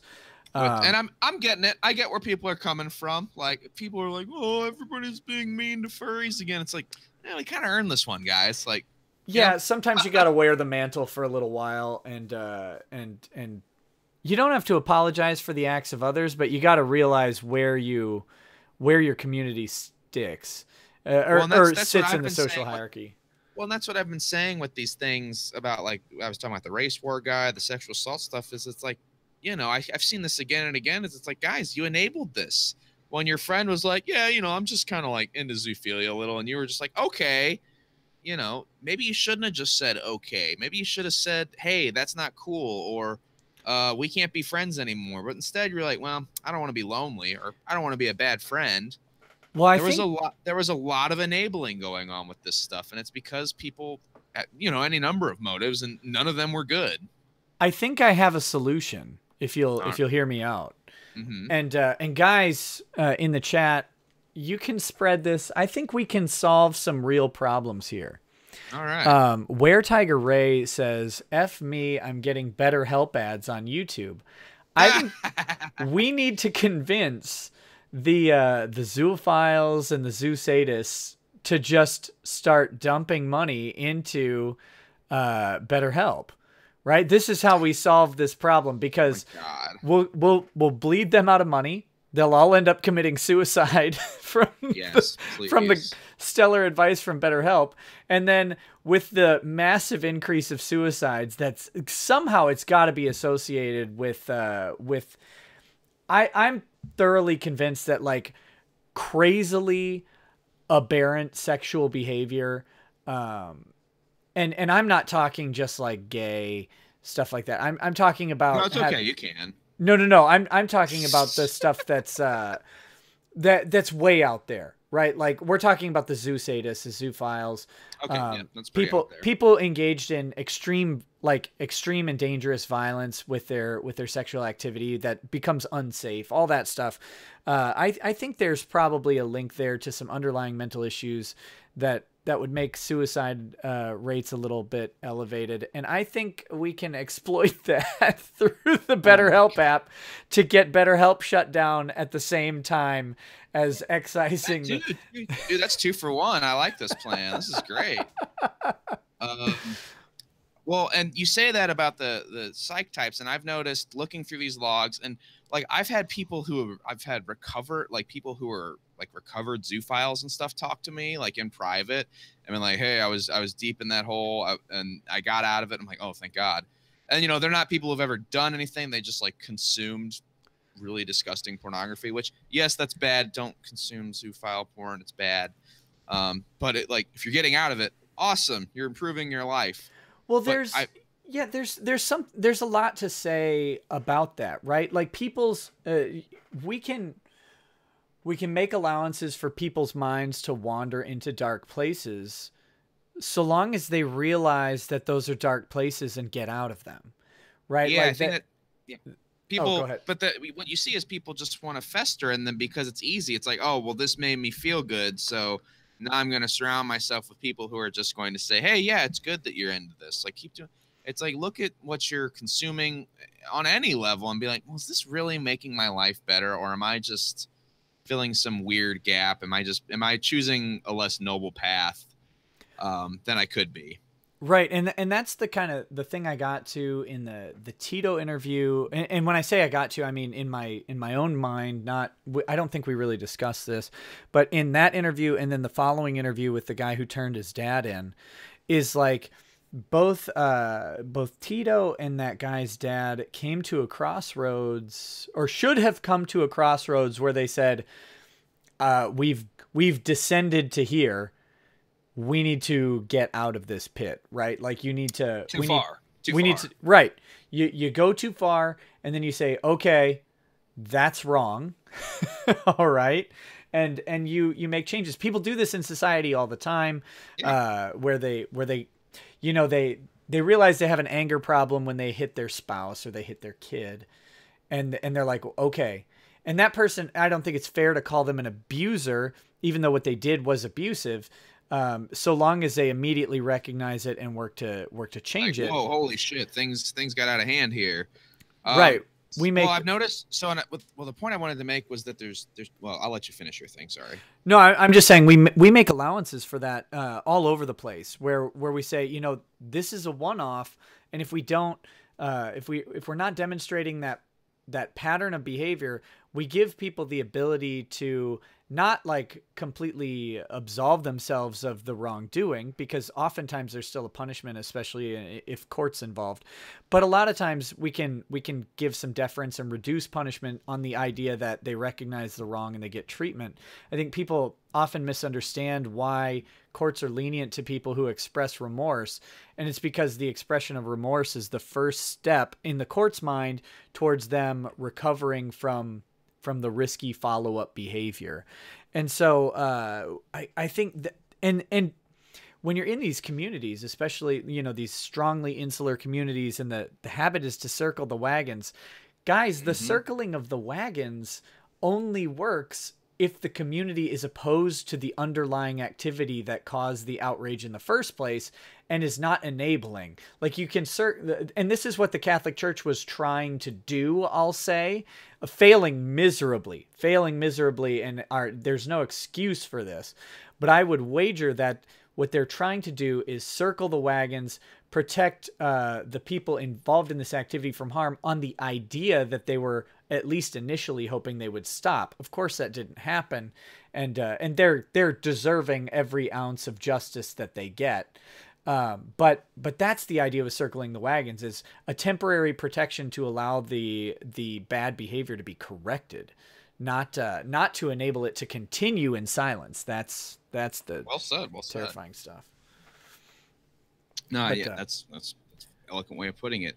But what I was getting to is, what I've seen is, I've noticed there's essentially, with these like, I guess, super perverts in general, is you've got two types. Is you've got, I guess you could call them like the alpha types, and they're usually the more sociopathic, low empathy ones that they don't give a fuck. They just want to have sex with things, get their jollies off, and just keep moving through life in a very destructive way. But then you have the I would say the beta types, which they're usually guys who are lonely or depressed or having a hard time, and they give into this kind of weaker urge, and it would probably be a one-time thing, or they'd fix it. But then they get preyed upon by these alpha types, whether it's, you know, for content, or because they're looking to not feel as bad, or in some cases, you know, it's a monetary thing. It's like, because say your predator type, he creates this type of pornography that's illegal or whatever, and they'll find these guys that are lonely and be like, yeah, it's okay, consume this, it's good, and there's a monetary gain to be had there. Right.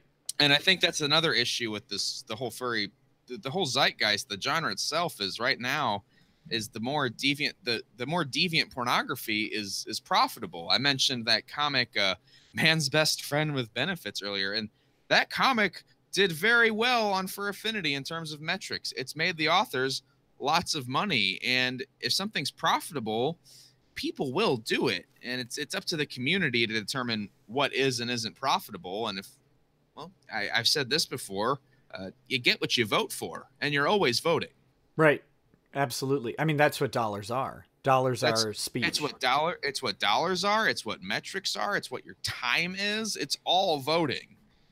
So anyway, that's something I always try to stress. And I don't know where the community goes. I like the genre, but I'm not sure I like the community. I don't really agree with a lot of its values. And I will be okay working within the genre, but yeah, I can see myself being a quieter person within the larger culture if what they find it, you know. I don't know exactly where I was going with that. I'm thinking out loud a bit, so you'll have to forgive me. No. That's how we do things. Yeah, well, that's what a live stream is, but you know, I want to keep it engaging and interesting for people. Though the audience seems really engaged, so Yeah, no, I mean, this is it's. Oh God, please stop mentioning man's. Yes. I Uh, always mention that one because it's so viscerally horrific, and so many people are not only we're into it, but they'll defend it and be like, well, it's just pictures, it's just art, and it's like, yeah, but the art you consume, and especially the ones you advocate for, not only does it say something about what's in your head, but you can't take it back either. Like now I know, like, oh, you like that one? Okay, well, you're not babysitting my dog. right. Exactly. You're not gonna be my pet sitter. Like, yeah. I have some thoughts. Let me catch up on some super chats here. Bagel Goose says unforgivable. that's pretty good. Jdisco1 says excluding the first, which Saw movie is the best? I hate almost all of them. I've only seen the first, so I can't answer that question. If AJ, I think AJ's asleep, but he could answer that. He's seen all of them. Man, I thought the first one was so abysmally bad. I did see Saw 3D, and that was really terrible too. Like they're just, to me, it's never been a good storytelling horror movie. But you know, it's got its gory bits, which are kind of funny and inventive. Certainly, I'll give the guy credit. There's some invention happening. So it's got its gimmick.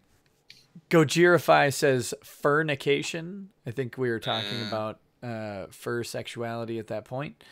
Baby. Oh yeah, the baby thing. That was weird. Whomstead says, where is the line between purity tests and tolerance? That's a good question. Yeah, that is a really good question. Fuck. I don't know what to do with that. I'm not that smart, dude. I just work here. Well, I mean, there's always just a question of like, so we're constantly bombarded with the idea of tolerance, right? Like that's a big thing. We've got to be tolerant. And then of course the obvious, I guess, counterpoint of tolerance is that tolerance necessitates intolerance of the intolerance. Because that's that Karl Popper tweet they all use, right? No, not tweet, quote. Bleh. I don't know. I'm not familiar with it, but I'm assuming it's something along the lines of like if you're trying to throw out the intolerant, you're being intolerant, right? Maybe. No, just keep going. Yeah, but so anyway, but no one that I know of has justified tolerance as like I mean, we're supposed to accept it as a virtue, but no one I know has like actually justified tolerance as the necessity that we're told. I mean, I'm sure someone out there has tried, but like, why are we necessarily tolerant of anything, even within communities? There's no reason to be tolerant of something that puts people or animals in danger of being sexually abused. And I can't believe I'm, my life. I never. It's crazy that we have to justify this. It's insane, right? Like, well, I just never thought that I'd be a 36-year-old man talking to the world about sexual abuse of animals. That would be in a serious way. I didn't think this would be a major career thing that I'd have to deal with. I thought I was just going to draw fun animal adventure comics, but look where I am. But yeah, so I don't know where the line between purity tests and tolerance is, but I don't know that tolerance is a necessary virtue. I think like most things, it can be virtuous. We can expect tolerance. Like certainly we want to be tolerant of people, in my opinion, in a free society. We want to be tolerant of people to the point where we accept their life as valid so long as they're not injuring the person or property of other people, right? So we don't want to just murder people in the streets because of some characteristic that we don't like, whether it's immutable that they're born with or whether it's a choice, because that's part of a free society, is that we just generally respect people's right to live.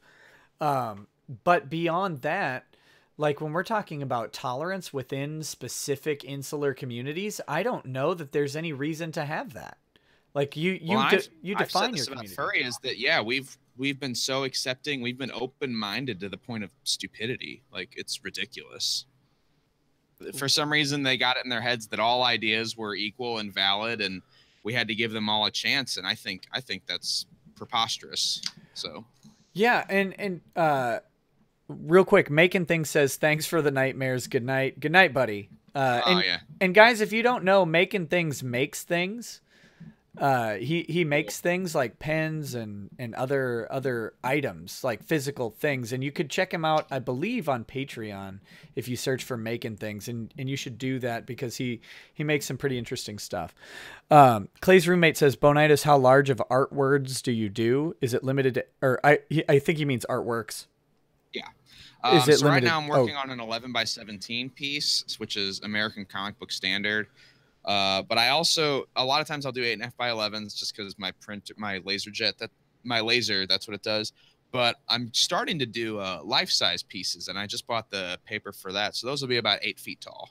I used to be a muralist, so gotcha. I've worked. Ryan English, he put it really nicely. He says you can be tolerant of people doing their own thing. You don't have to be tolerant of people showing up and doing your thing wrong. And I think there's merit to that. But yeah, that's what I'm saying with the, like, when we're talking about how far we've broken down, not broken down, but partitioned society into these little communities. There's room for another community. Take notes from the Protestant church. If you don't like it, break off and leave and form your own thing. But you don't have to be tolerant of people in the community, especially when those people are putting your community and the people inside it in danger. And I think that's what seems to be your concern here, is that the tolerance within the fur community is leading to danger to animals, and particularly, and this is, I think, where Medicare's really going right now, is he's about to hit the pedophilia stuff really hard. And I mean, like, I've known that Sanji fuck for years, and yeah, there's a visceral part of me that's enjoying seeing him finally get what's coming to him, because he's had this coming a long time. Right. He's been a like, so this guy, this multiple convicted pedophile who's like grooming kids, he has made nonstop journals for years about like virtue signaling, about what a great feminist he is, how much he likes, like, I'm not even joking, like, I'm not bringing this up because it's a fun, but like, he loves like Anita Sarkeesian and will write these glowing journals about her and all this shit. And it's like, and you're a pedophile, like, fuck off, dude. Like, the worst people are people like with a cause that I'm going to say it. People with a cause that becomes such a driving and inspiring force in their life. Like that, to me, that person is someone to have a caution flag on when I come around them. Like when a cause becomes an identity, for me, that's a little much. And I can bring it to law school. So I was in my final year of law school. I was in medical malpractice, and we had the professor asked us all, like, you have the generic icebreaker thing at the beginning of the year, because it's a smaller class, only about 12 people, and so it's like we're gonna do a lot of discussion. So he asks, who are you, what year are you, and then what is your passion, right? Oh baby. And it's in law school, so everybody is this little walking billboard of a cause. Oh God. I was in art school, I understand. Yeah. And I would wager the overlap between this is massive, but like, here I am, and it's like, what's your passion? I'm like, I don't know, running, I guess. Law. I like to runs. And I wouldn't have said law was my passion even. I'm just saying, like, you're at law school, like, that'd be a funny answer. Like, right. Yeah, that's my passion. That's why I'm here.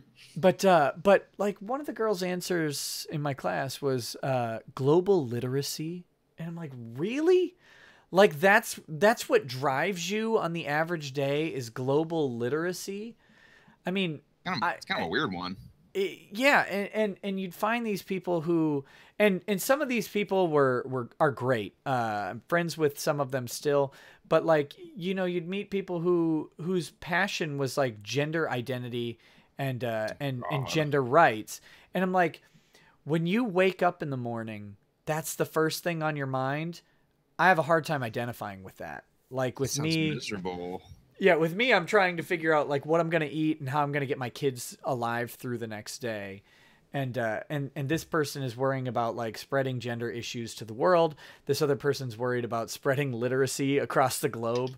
And all I can think of is, and it was Nick, they got big important things on their mind. You're I know. some small brain who doesn't. Ugh, disgusting. Yeah, and so whenever I hear that someone's got like the glowing Anita Sarkeesian thing, it's like, oh, they're fighting for good, and I'm a male feminist or whatever. It's like, oh, go away. Very into that. Yeah. Go well, find. and it's also yeah. Well, and he ran a porn printing service. Like for a guy who's like, oh, I love her takedowns on objectification of women. It's like, dude, you literally profit off of the objectification of women. Fuck off.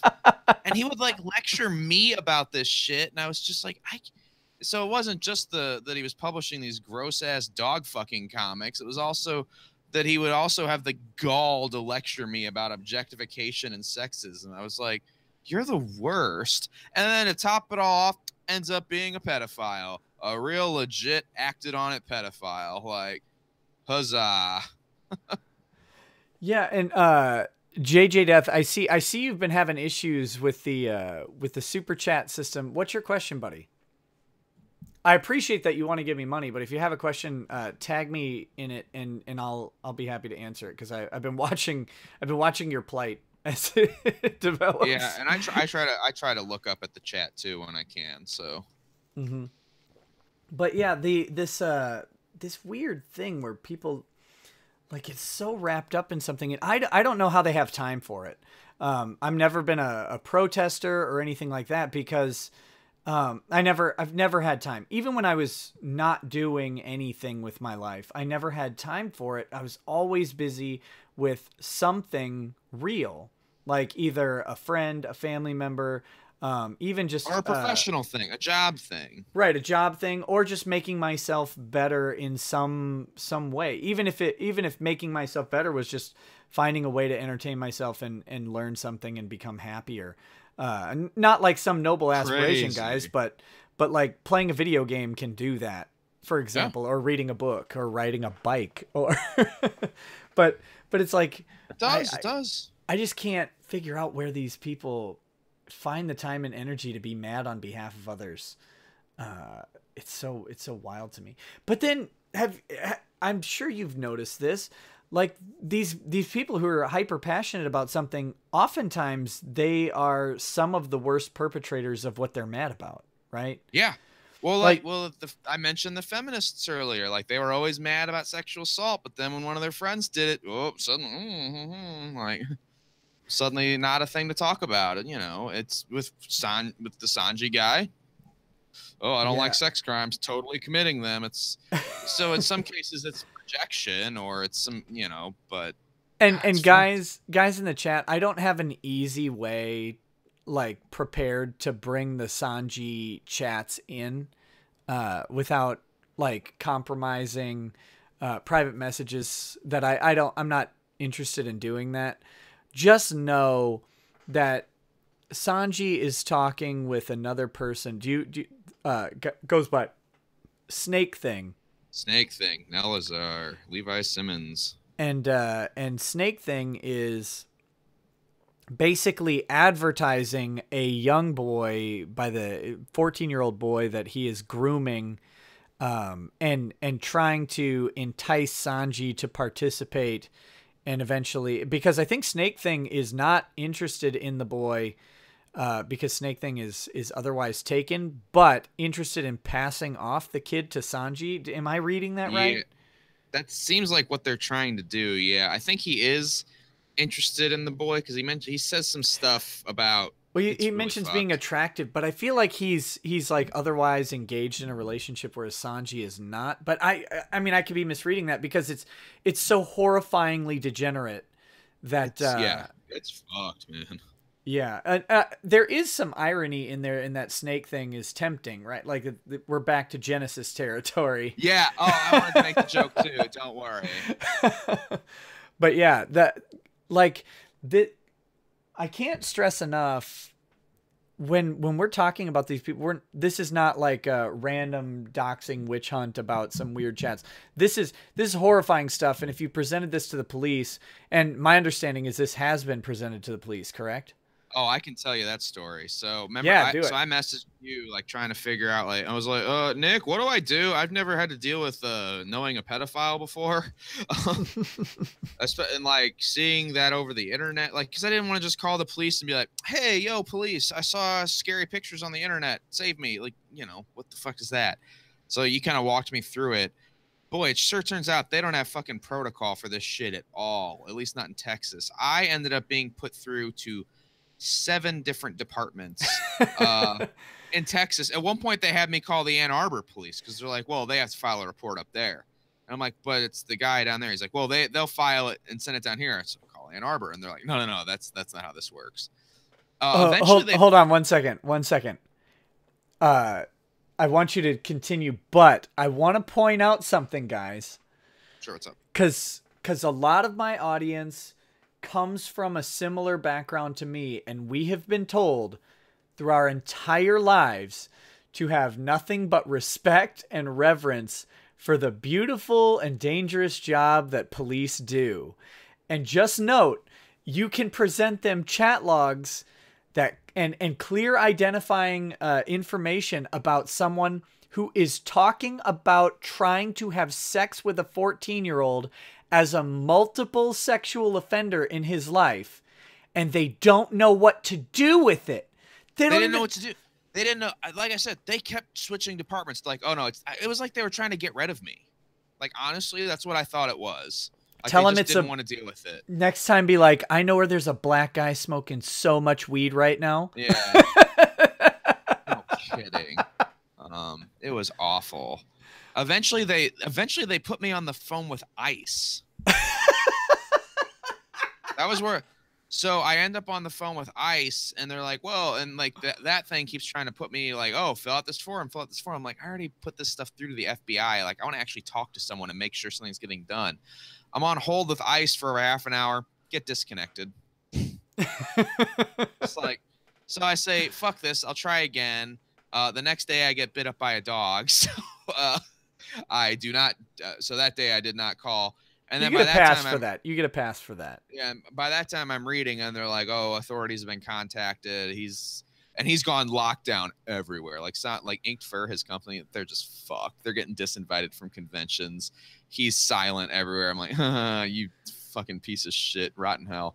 That's what you get for lecturing me about feminism, you child molesting asshole. Since we can't say get raped on the internet, can we say get puppied to that guy? Yeah, there you go. Get child molested. I don't know. Some people are worried you're about to draw a sensitive area, but this is a PG photo, correct? I mean, this is fine. If you want, I can grab the 16-man gangbang. That's over on the other desk. But no, we don't want that at all. It's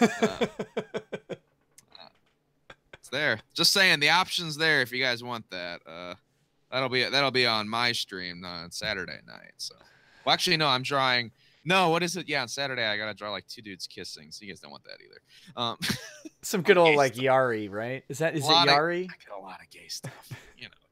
Comes with the territory. Real quick, Bagel Goose says, I'm a pedo, but I don't cheat. Yuck. Yeah. Oh, that'd be awful. No, so from what I can tell, Sanji's in trouble with the law again. So I'm just like, all right, cool. I may not have been able to get through to authorities, but it sounds like somebody did.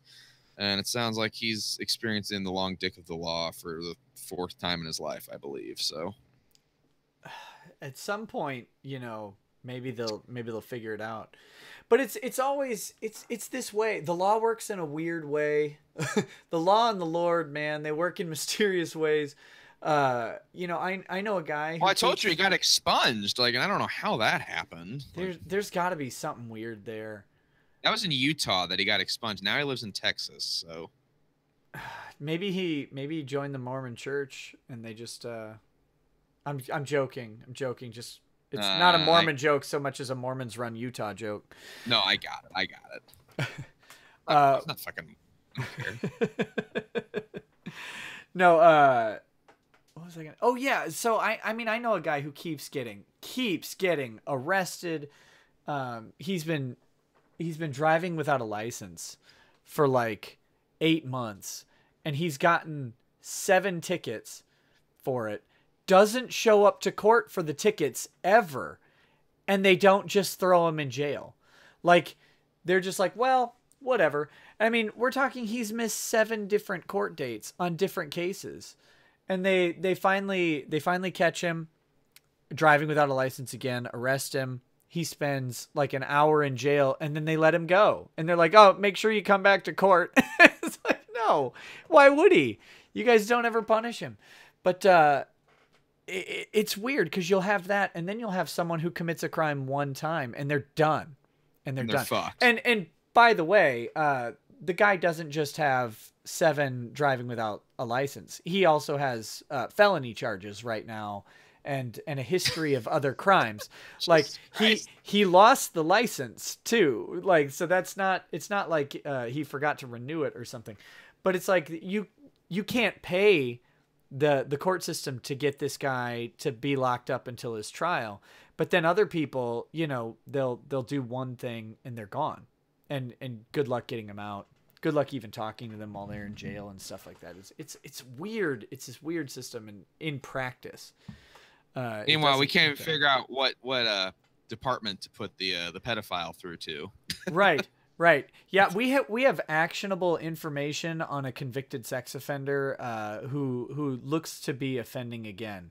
And they're like, oh, we just I don't really know what to do with that. It's like, call your manager. Find out. Just like, yeah, fucking anything, man. It was so stressful. I was on the phone for hours, and I was starting to get short. I was like, I can't believe this. Yeah. It's like, like, I'm glad this wasn't an actual child molesting emergency. Like, what the fuck would they have done? Like, yeah, I don't know. Although, you know, like, to get philosophical on the role of police were not meant to be actively engaged in stopping crime. Oh, lovely. The original concept, right? When you had the early police forces, they were there to enforce the court's will, and to basically bring people to the tribunal. Like, it wasn't about preserving the peace and preemptively stopping crime. It was about cleaning up the mess. So it's kind of interesting. Clay's roommate says, Boneitis, I draw and you seem to be very good at this. I'd love to learn from you. What's your name on the Dick Show? Oh, I've just been Boneitis on there. I was on, I think it was episode 77. And then I was on episode 100, and they've mentioned me on other ones. Yeah, if you just want to email me, just it's boneitisuno@gmail.com. I actually do teach, so. So he okay, you just answered that. Yeah, Mm-hmm. That's good. That's good. I got this. But trying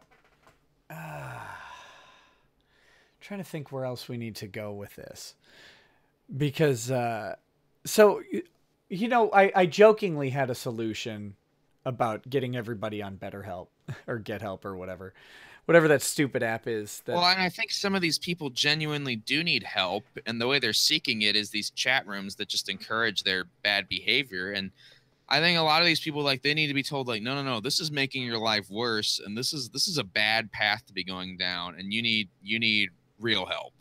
Right. You know, some of these people are sociopaths or psychopaths, and they just need to be locked up and kept away from everybody else. But those beta types I was talking about, the ones that are just being preyed upon, like, they need serious intervention.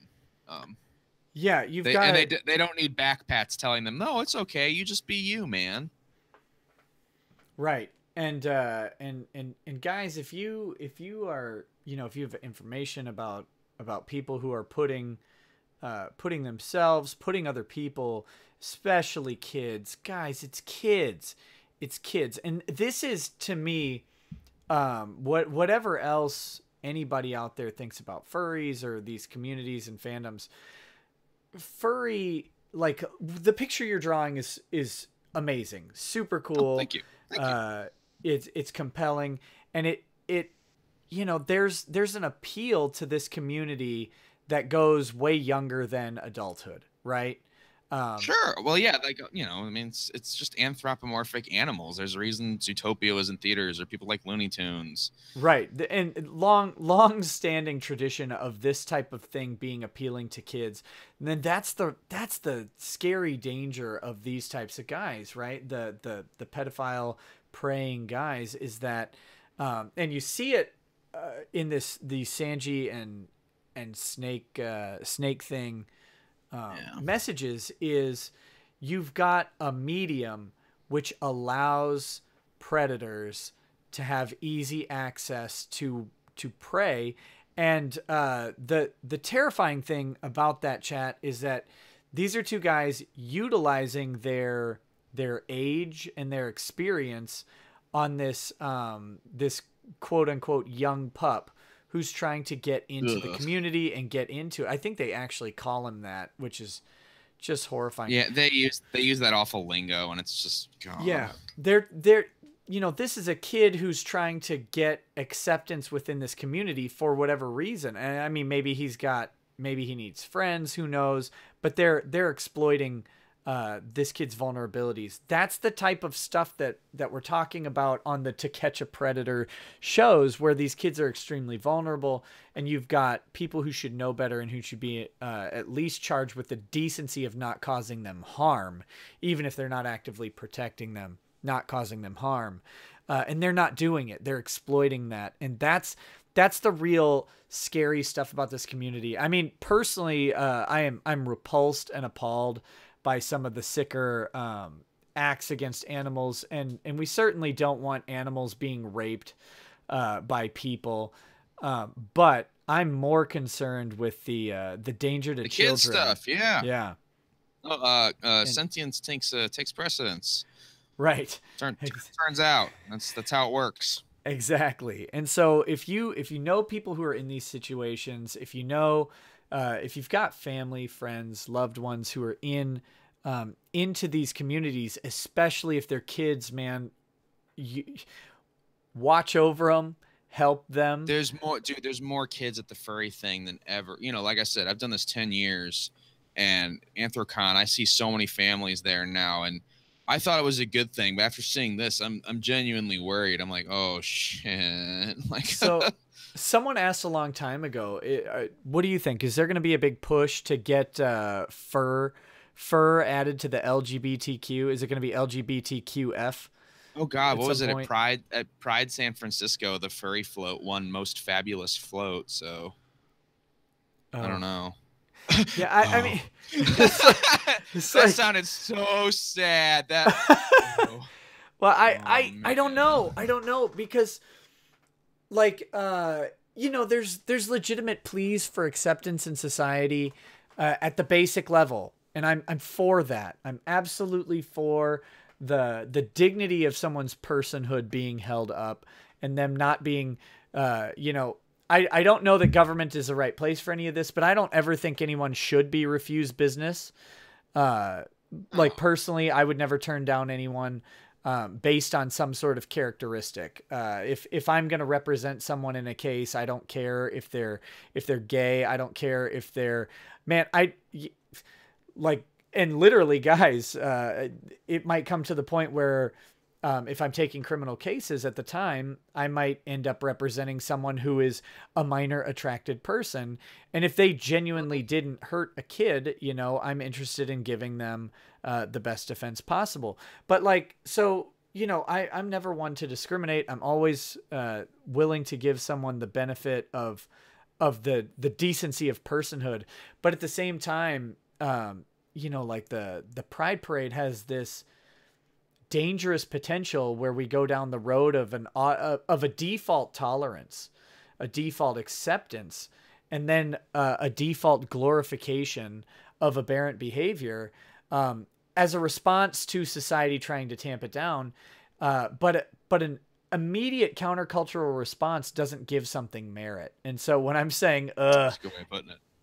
I'm saying at the furry float being the winner of Pride. Well, that was just funny. Like that made, like, I thought it was, I think Pride events are stupid, so whatever. Right, me too, largely. But I worry about the power. I worry about the power of those events, because Yeah.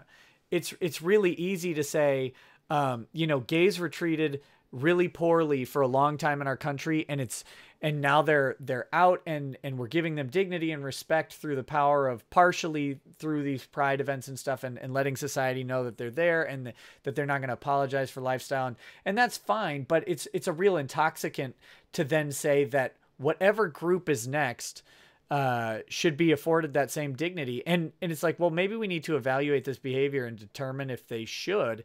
And like, furry isn't, It's not an orientation, it's a right, genre, and people have turned it into, well, it's not a genre, it's an orientation and a kink culture. And it's like, no, it's neither of those things. And for some reason, it's been this entire way of like telling stories and drawing characters has been appropriated by these yahoos, and I hate it because I love this genre, I live for it, and it's like it's been hijacked since the day I got into it by these lunatics. And I'm not going anywhere because I genuinely love what I do for a living. This job I have is awesome, but times like these are fucking rough, man. yeah. And rough isn't a pun. Okay. Hey, your dad's not on stream. Someone's got to do it. That's true. That's true. Oh, sorry, Dad. No, but yeah, and that's of course the ultimate problem is, you know, it doesn't matter what community you're in. And this is a lesson to all communities, by the way, that what you, when you're put at that crossroads, how you act as a community really does matter. And you've ultimately got to come down to, is social ostracism worse, or kids getting abused worse, or animals getting raped to death worse? Like, what's the worst thing, and how do you endure that? But I mean, right now, yeah, it's been a lot to endure. Like, I don't know, it sucks, and I don't want to make it a me thing, because what's really bad is all the actual victims of these crimes that have been committed. You know, like, oh, woe is me, it's made my little job hard. It's like, well, you know, actual animals got tortured to death, so let's not try and be too woe is me here. Poor you. Oh no, people are gonna say mean things about me on the Medicare stream. It's like, well, hold on, like, calm down. Yeah, well, there's also the basic idea of don't give Medicare a reason to say mean things about you. It's not hard, like, you know. He's never said anything mean about me. Go figure. Uh-oh. That's Anyway. that's not a call, Jim. No, I'm just kidding. No, I think Jim's funny. I've loved his work since I got into him a few years ago. I think he's cool. Like, I don't know. I'm the furry guy that somehow hijacked his way onto the Dick Show. So there's that too. There's you can take this hobby that, yeah, has genuinely been like kind of disparaged on the internet, and you can make it approachable, but that's on you, not everybody else. Right. Absolutely. And I mean, nerds have been doing this for years, right? Star Trek is in Star Trek and Star Wars. Well, Star Wars is different, but Star Trek is in the mainstream. Yeah. Despite the fact that it largely appeals to a very specific audience, or used to, at least. Yeah. But you know, you can break in by being just not too weird for everybody else. Yeah, just be approachable, and that's not the worst thing. I know, and the normies will show up. Oh no, what do we do? But I think having the normies show up is better than having the necropedophilia show up. Like, that's probably. Yeah, I'll take the Funko Pops instead of the Roadkill fuckers. Like, yeah, we don't want the normies around because we're busy strangling raccoons while banging. Yeah, yeah. Although I hate raccoons. They'll put an end to that. Well, that's just racist. Oh. That should be the only acceptable, like, zoophilia, is if you're in the wild with like dangerous animals, right? Is then you're allowed to fuck them? Yeah, well, if it's like a grizzly, go for it. Give it a shot. Yeah, dangerous animal. It's like bears have like 3-foot long dicks or something crazy like that. So I don't know. Be careful. I don't know. I don't draw them. So no, you're the expert. A friend of mine told me that. No, I actually. So this is another fun thing because of how fucked this community is. In my terms of service for illustrations, I have to specifically point out I will not draw animal genitalia because people want species accurate animal genitalia, and like, yeah, I think it's gross looking. I don't like the way I have a dog. His dick is disgusting to look at. I don't want to draw porn. And like, that's the other thing is I like to use photo reference for a lot of stuff. I don't want to look up photo references of bear dicks or whatever. Yeah. Giraffe penis.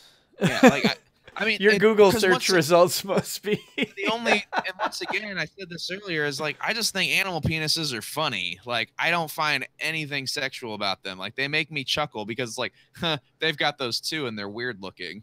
I don't want to, I don't want to be like, oh yeah, it's sexy because it's fucking bizarre looking. I don't, Yeah, that's I don't know, but I guess if you're gonna commit to zoophilia, I mean, that's the draw, right? Is the weird animal peen. Well, I mean, check. So when I was going through the name list on the people that dropped on the Zoosatus thing, like I went through and I found names and I looked at which ones, because some of them had commissioned me. And a big thing when you commission someone is to send them your reference sheet, which is what your character looks like, etc. Right. Every single one of those reference sheets, very anatomically correct animal dicks. Like there's some, people are like, well, correlation's not causation. I'm like, yeah, but it fucking can be. Like there's some interesting correlations going on. What can I say? They were noticeable. Yeah, it's weird. I don't even know where to I'm sorry if I took you to the worst place. No, it's not the worst place. Cause at some level there's a layer of abstraction, cause it's still it's degenerate, but it's people being degenerate to animals, and I can't empathize with like a puppy in the same way that I can empathize with a kid, right? Like, and Sam, I've worked. I used to raise kangaroos for a living. That was one of my jobs I had, and I've had a lot of pets and stuff. So, like, yeah, the animal stuff hits me really viscerally. Obviously, sure. Yes, I don't want kids being hurt. Like, if I had to put this on degrees of evil, you know how it would go. But yeah, the animal stuff, like, it hits me. Like, it hits me hard. Like I want to go John Wick on these motherfuckers. That's why I changed my icon to the John Wick. Yeah, I was like, and I don't mean to. And I'm not trying to like say that other people should have my. I'm just saying that for me personally, like the animal stuff is less disturbing to me just because of my brain's ability to abstract it from that. Only because I'm like borderline sociopathic, and with animals it's probably full on sociopathic. I get why other people like them, but for me, I don't care so much. I still don't want them raped to death. Oh, yeah. Like what are we even talking about anymore? This has been my life for like 3 weeks, Nick, is having to say this stuff that I thought was just self-evident to most people. And I'm just having to be like, and I just got fed up with it today. I left one of the Telegram chat groups I was in because this guy started making like the fucking, oh, well, meat is just as, he was saying, like if you hunt, like that's just as bad as raping an animal.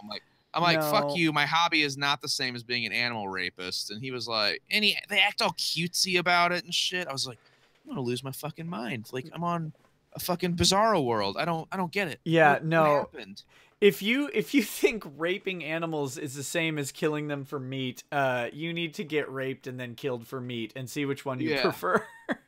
No kidding. Like it was, I mean, and I'm like, am I really, and I couldn't do it anymore. I couldn't have this exact same argument that I'd already had earlier in the week again. I was like, I'm not cut out for that. Like fuck this. I was watching a YouTube video earlier today, and there was a protest at a slaughterhouse that kills like 1,000 pigs a week or a day or something.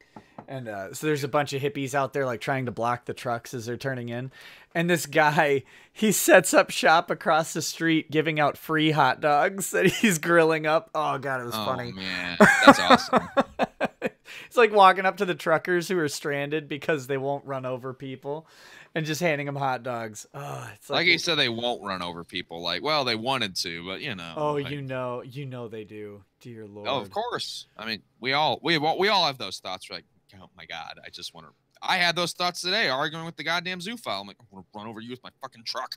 Like, yeah. instead of argue about this stupid thing again. Yeah, the moral equivalency on this stuff is weird. And you tell me your thoughts on this. Is the moral equivalency weird because we're not okay with the idea of harm to animals, or because we're concerned with what's going on in the mind of the person? Because I mean, we can certainly concede. I'm happy to concede. I'll kill anything, right? I've got guns. I'm a notable destroyer of raccoons. I've killed raccoons with both guns and knives. I've killed skunks. I've killed whatever little critters are running around harming my cats and eating the cat food that I put out for them, costing me a fortune. So I'm perfectly fine killing animals, but I can certainly concede the point that Regular Ted Nugent here, on. Yeah, that killing animals does the animal harm, right? And that if I were an animal, I'd prefer not to be killed, I suppose. Although I don't know that they're at that level of brain.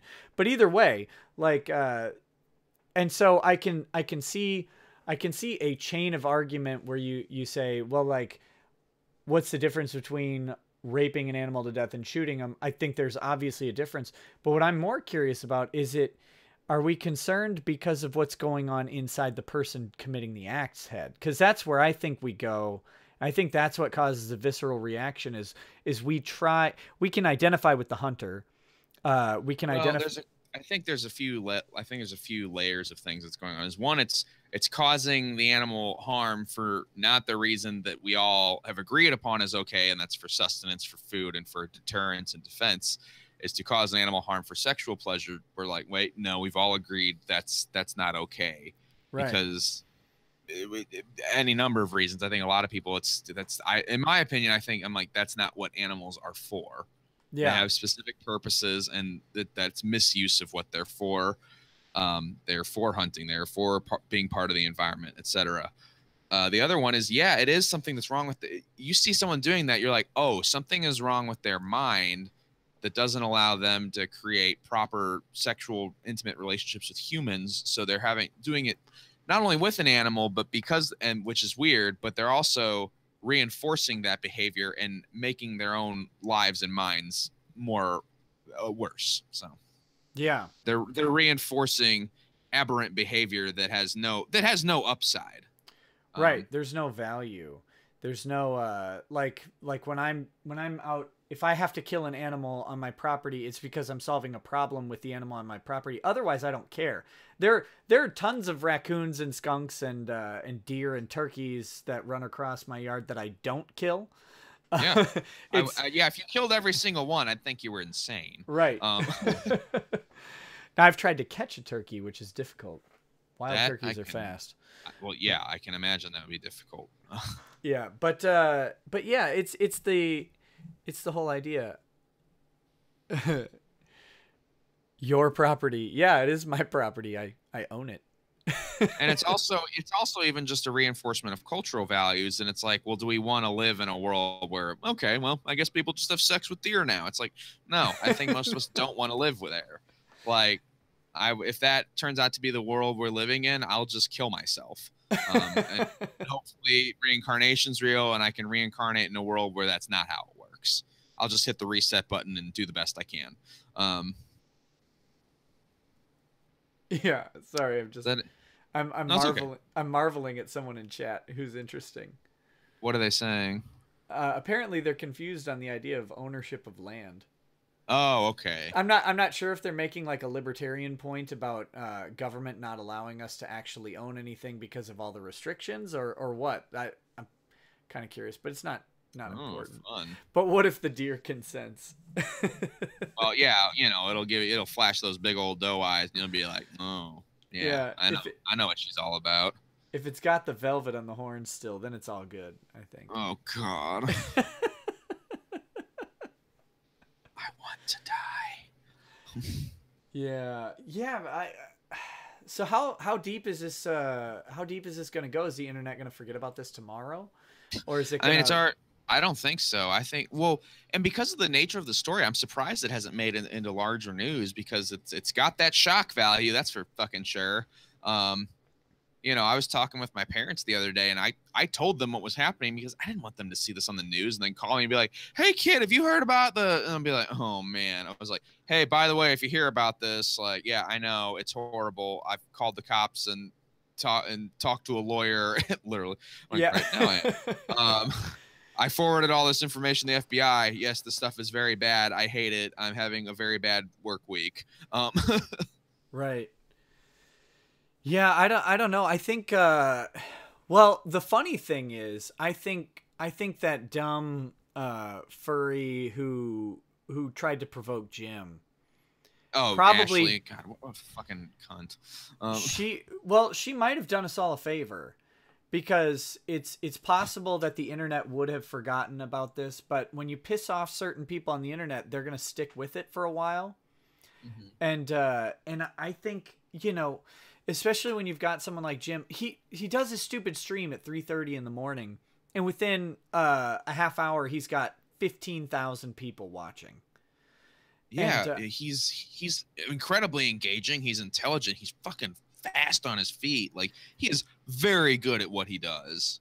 yeah, a little boomer on the tech, but you know, I'm just kidding. Yeah, well, No, but you know, so suddenly they've gone from, you know, some corner of the internet seeing this and it may be falling away to possibly poking the bear, so to speak, and getting people more and more riled up and into the story, and maybe that's a good thing.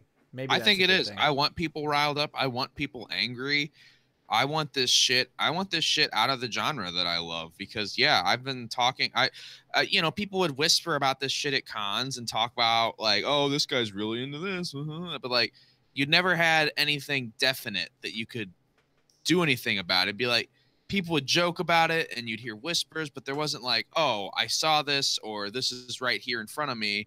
There was never anything actionable, and now there is. And so yeah, I want fucking action.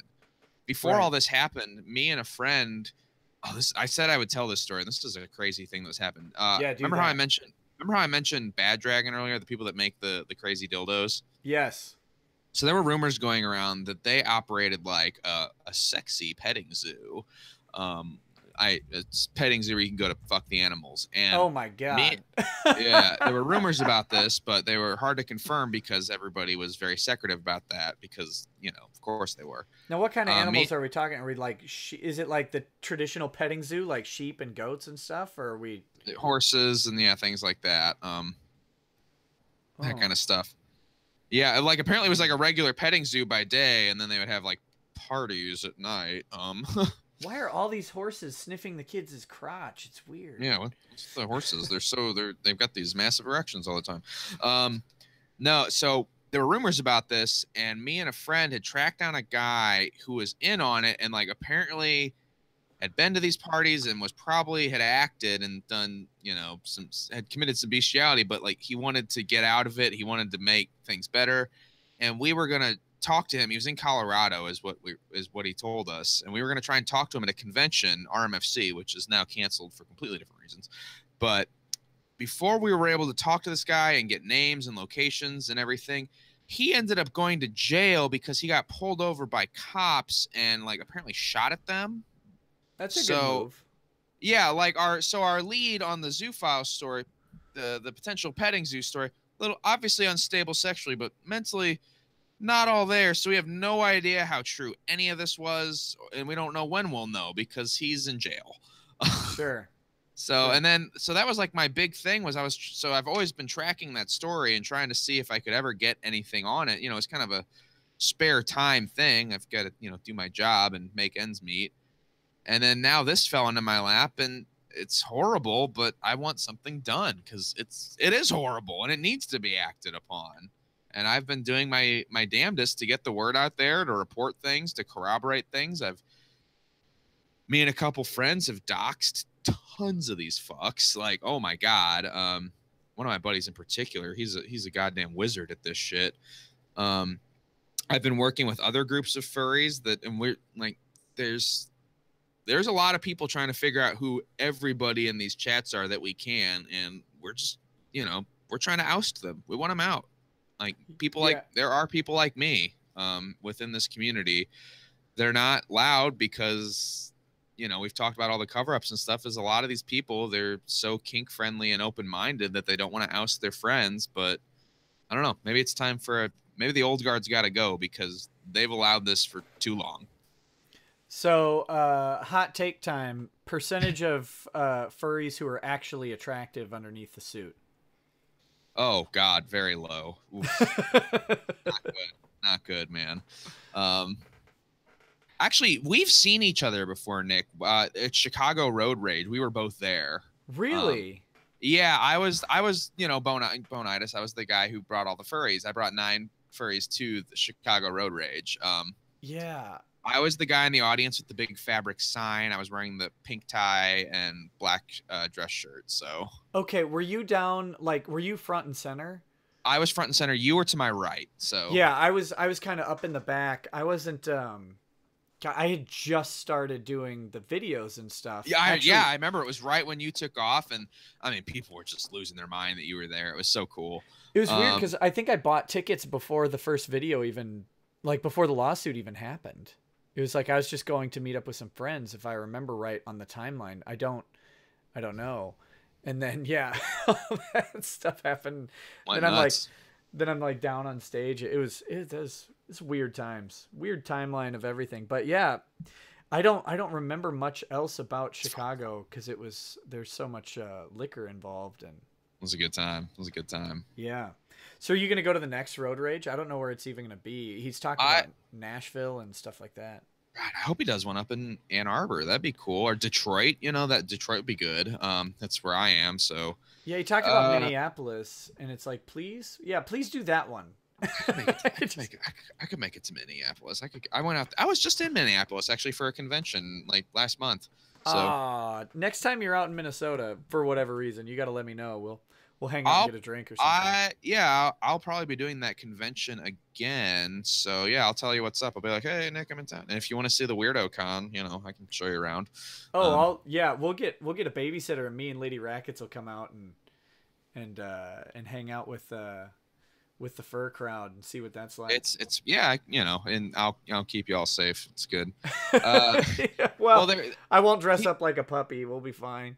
Yeah, you'll be okay. Keep the kids away. No kidding. What was the other? Peaches apparently might be back at MFF this year. People are saying she has a fursuit, but that's just rumors, so we'll see. I know, crazy. Yeah.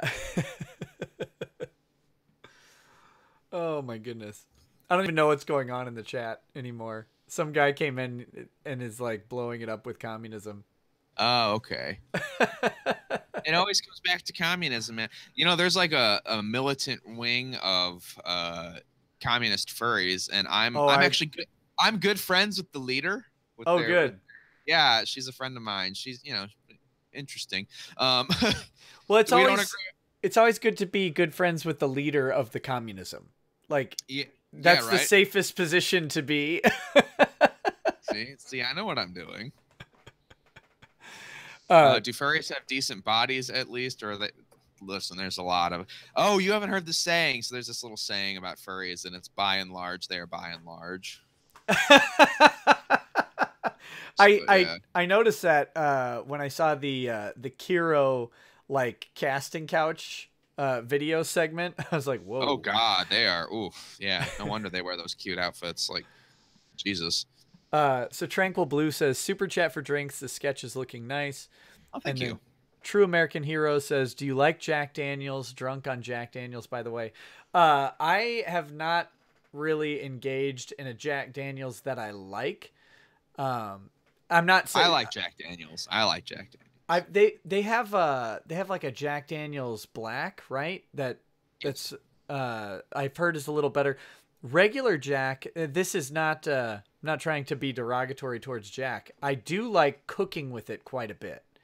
No, I don't. I do too. And putting Jack in ramen is a strong suggestion for you. My go-to drink is wild turkey when I can get it. So Yeah, wild turkey's good. It's got the punch, especially if you get the 101. It's got yeah, that's what I like to go for. That was a recommendation from Dick actually. Yeah, it's good. If you like bourbons, Basil Hayden's is a good. Basil Hayden's, I'll have to try that. It's a low cost. You know, it's the same price point as like a wild turkey. You're not paying $100 a bottle for this stuff, but it's very good, very smooth. Strong recommend on it. Okay, Basil Hayden's. I'll remember that. Marcus Awulia says his is Glenfiddich, which Glenfiddich. He likes, good. Yeah. Glenfiddich's good. Well, man, I think we could probably wrap up. I don't know where you go. What I would implore people to do is if you're in the furry community or other communities and you think people are genuinely in danger, or if you see something, say something, like Jesus Christ. Like, yeah, and don't cover for your buddies. don't circle wagons and apologize for horrifying behavior, because one, you're going to get associated with it. Your community is going to suffer from it. And the things that happen to your community are going to be beyond your ability to recover them, in the long run.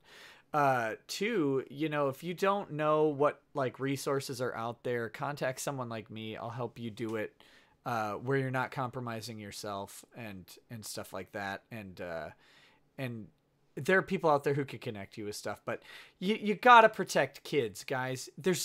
Kids can't protect themselves. That's the whole point of all this.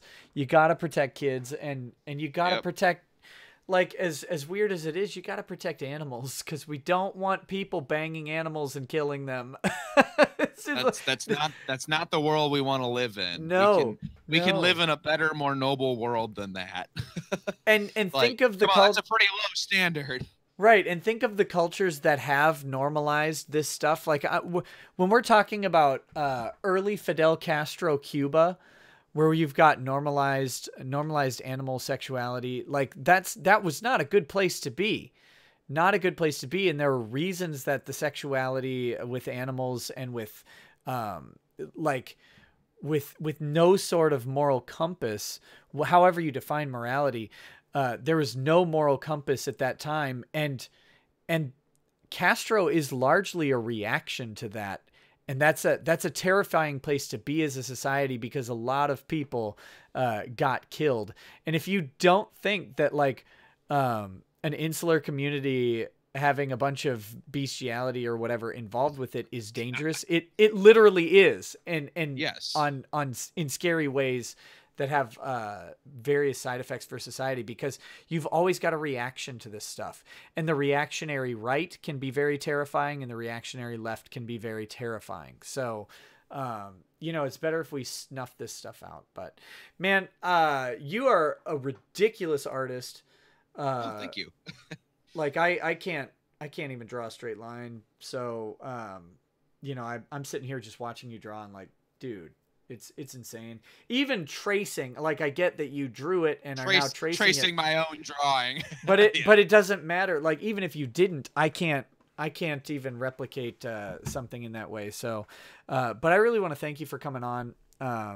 Good conversation. I'm glad to like get to know you. I'd love to talk more in the future too.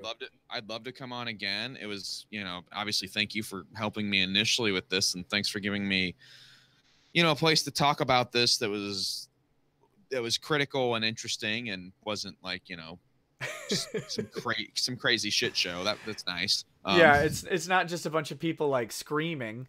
I would have been, and like I said, I would have been okay with that. Like, earned it, you know.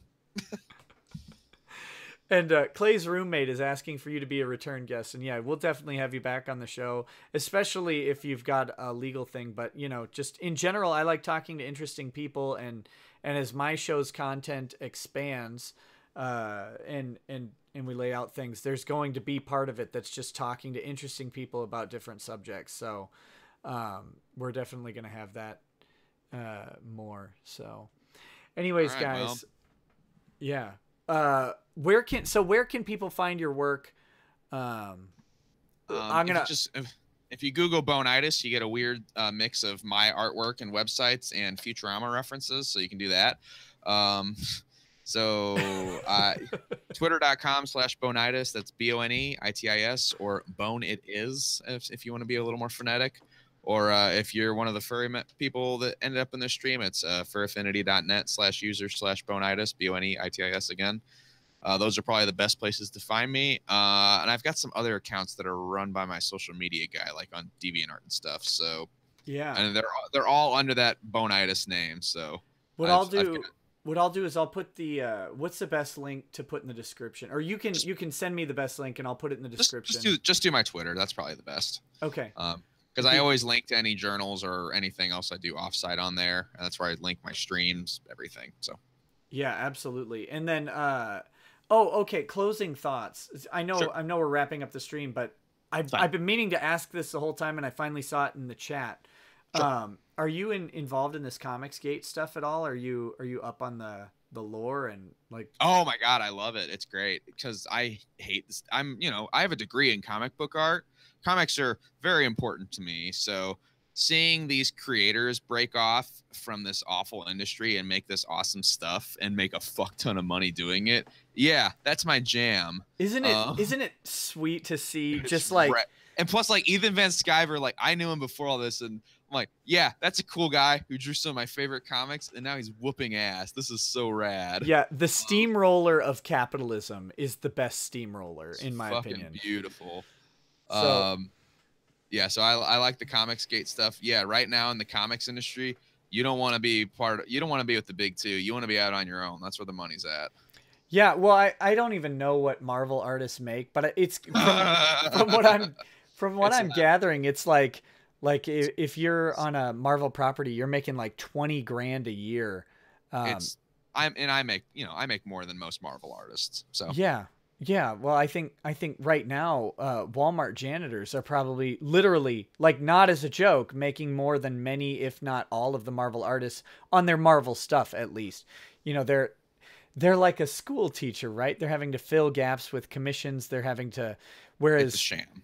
Yeah, they're drawing some of the most popular properties in the world, and they're getting nothing out of it. They're getting peanuts for it. It's and evil. Then they're defending it. That's the best part. They're defending it because they're so indoctrinated into the old way of distributing content that like, I mean, they don't know what they're doing. I mean, they're so backwards.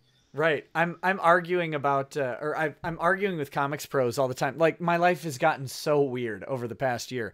But here I am, like, on Twitter arguing with comics pros about how business is done, and they're like, "Well, they couldn't hack it in the regular comics industry." And I'm like, "Dummy, they're crushing you. They're crushing you in income." I was about to say, Sciver was killing it in the regular comics industry. He was fine, and now he's even doing even better. So, like, fuck off with that. Yeah. Well, and Doug TenApple is doing A-okay on his own. Like, and Richard Meyer, a guy who's never drawn a comic in his life, comes out and makes almost like $500,000.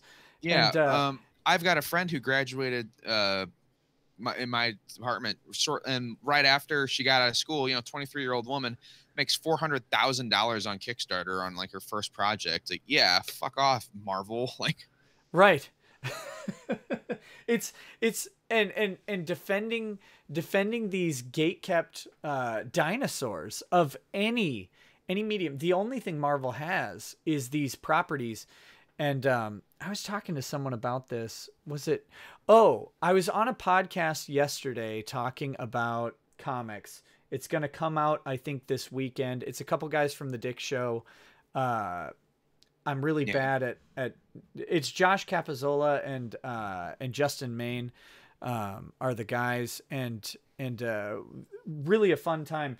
But we were talking about like Marvel, the real possibility that Marvel Comics gets splintered off from the Marvel Universe and Disney sells the property off and Marvel Comics go off to pasture, right? Like, it'd be weird, but yeah, it seems possible. Disney doesn't need the Marvel comic book anymore because they've got the rights to the property. All the comics are at this point is all they're doing is creating basically storyboards for potential movie or TV show properties, and essentially just selling those storyboards to offset the cost and selling those storyboards as comics. That's all they're doing.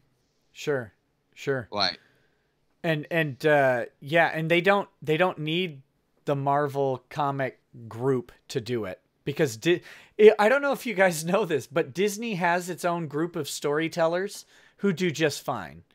And so if you think that they can't tell a superhero story with existing properties that are worth billions of dollars, I'm guessing they'll be okay.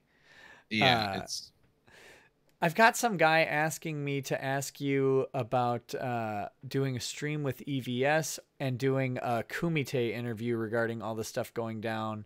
You can try to make it happen on Tuesday so Ethan is there. I don't know if you want to address that or not. oh But sure, I'll talk more about this. I'm trying to blast this shit out. I am fine with that. yeah. So how should he reach out to you? How should this guy get in touch with you? Should he just tweet you or something? You can tweet me or just you can email me. Here, I'll put my email in the chat. Boneitisuno@gmail.com for all business inquiries. Yeah. The other thing I want to say is tomorrow we will have Ethan Van Sciver on the show. Oh, that's so cool. Oh, I wish I could be on. Well, you know, maybe I might send you a link if things are going weird. We're going to have a debate. I had a different debate with Ethan Van Sciver and Thomas Roylup before. And after that, another guy, Jason Youngblood. Oh, and I kind of wanted to talk about that. Jason Youngblood contacted me and said he could put a proper debate to Ethan Sciver, and he is a quote unquote comic pro. Oh. Jason, as far as I can tell, he has a independent publication, but he's also been a webcomic artist for a long time. And one of his webcomics involved it was from the perspective of a young child who's like I don't know if it was a gag or what, but the whole gimmick of the comic was that the dad of this little girl raped her like repeatedly. Funny gag. Yeah, well, it's not presented in a funny way. I don't know how to describe. It's like the theme or something, Sure. but it's not presented in a dark way either. So I don't know. It's weird, but it's like this whole idea where like the sexualization of children. I don't know if it's just because it's like coming out of a taboo place or something, but it's becoming normalized almost, and it's weird to me. It's very strange. But anyway, so EVS will be debating Jason Youngblood. You may know him from Twitter. He's the guy who does the Dramagate posts. Okay. Which like satirize and make fun of Comicsgate in some way. So that's how he started. Well, what is there to debate Ethan on? Like, he's very good at comics. He's a very adroit businessman. Like, what are you debating him on exactly? Like, he's doing fine. Okay. So the theme of the debate, hold on, I'm pulling it up here so I don't get it completely incorrect. The theme of the debate is Comicsgate a racket, and is Comicsgate contaminated by the alt-right? Those are the two challenge questions brought by Jason Youngblood, and EVS has agreed to debate on those. So that's where the debate is going to start and try its focus, and where it goes from there will be up to the panelists, right? And I feel like I've already got answers to both those questions. Yeah, I think I do too. But this guy is very critical of it, and I've been learning more of his perspective with the Kavanaugh stuff, because outside of Comicsgate, I haven't been exposed to him, but he's been talking pretty openly about the Kavanaugh stuff, and he is a listen and believer with the Ford stuff. So I think we might have some fireworks on the show. That could be pretty interesting. Oh, I will try. Well, let's see. Well, no, I'm going fishing tomorrow, so I don't know if I'll be able to make it. But well, it's 11 p.m. Same time. So I'll be back by then because it'll be too dark. So yeah, I don't know if I'll be up that late. Yeah, you do your streams really late. Well, right. It's a product of still having a day job that I'm trying to get out of, and and having to finish up with clients there, and then of course having family time after that before my kids go to bed, and then finally getting around to the ability to stream late, but I'm looking to move much earlier because I don't like overlapping the kill stream and other stuff like that. So do you post all these streams online later? Because I'd love to listen to that because I've been following pretty closely. Everything get that big dumb idiot Mark Wade on and make him look like a retard. I'm actually trying to get his lawyer Mark Zaid on. God, he's gotten like he was one of my favorite comic writers too, and it's like, what the fuck happened to you, bro? Like, oh my God, you wrote Kingdom Come. What are you doing? Like. Real quick, we do have a final super chat. Clay's roommate says, how do you prevent people re-uploading your art as their own? It's happened to him multiple times. And drink. I don't care if people re-upload my art. He did not say that. As his counsel, he did not say that. Well, no, because it's just free advertising for me. Because it never lasts. Like people always figure out that it's mine, and then it's just free publicity for me. So right. It's not. Plus, I have kind of a recognizable style that's also really hard to copy because most people don't do things traditionally anymore. And like the whole thing with art theft, like it's just gonna happen. Like people are just gonna go on Tumblr and be like, yeah, I totally drew this. Like there's nothing you can do about it, so it's not worth worrying about. Right. John, like if someone's selling your stuff, that's an issue. But if they're just putting it on the internet, like good luck. Like. John Russell says you're having EVS debate an other honest to God retard. Look, that's funny. I love shit shows like that. It is funny. So here's the deal. The guy asked me right away after the other stream, which I thought the other stream was fine. I thought Thomas could have I was hoping Thomas would bring spicier debate, and he didn't, but that's how live streaming goes. But this guy asked me right like that same night to debate EVS, and I was like, look, I mean, my channel isn't the debate EVS channel. It's up to him. And then recently I decided to go ahead and say, hey, by the way, this guy's been asking for this. So, it's up to you though, buddy. Cause I don't want to make him come on to my show and just debate people, but he had heard of this guy and he said, no, bring it on, so it'll be good. It's always up to EVS. I only ask him with the utmost contrition and respect that he will come on the show and debate people. And what I try and do, and I will be trying really hard because I disagree fundamentally with a lot of what this Jason guy has to say, but I'm going to try and be a mediator, and my job will be to be courteous to both guests and let them make their points. Cause that's how I try and do things. So I'm going to hopefully provide that. And he says he will bring the debate. So come hold him to it. Hold him to it. And he is aligned with the comics pros. As far as I can tell. So come talk to him about that and bring, you guys have the ability to influence these debates as well. So bring some heat back to him and challenge him on some of his ideas. I will push back where it's appropriate. But you guys will have a far greater ability than I will to push back on stuff because my job is to be a mediator as much as possible. But yeah, anyway. All right, guys. Well, thank you so much. I said I was ending the stream a long time ago, but now we're going to actually end it. I really appreciate you all being here. I'll add Boneitis' contact info down in the description. So if for some reason you don't know how to get a hold of him, even though it's been in the chat, and he's at Boneitis on Twitter, we'll put that down in the description later, and definitely check out his stuff. He obviously does amazing art, and yeah. Thank you so much for being on the show, buddy. Thank you for having me. This was a great time. Hope to show up again. Yeah. All right. I'm going to end the stream, but you don't leave yet because I don't like doing cold closes. Right. That's weird. All right, guys. Y'all have a good night.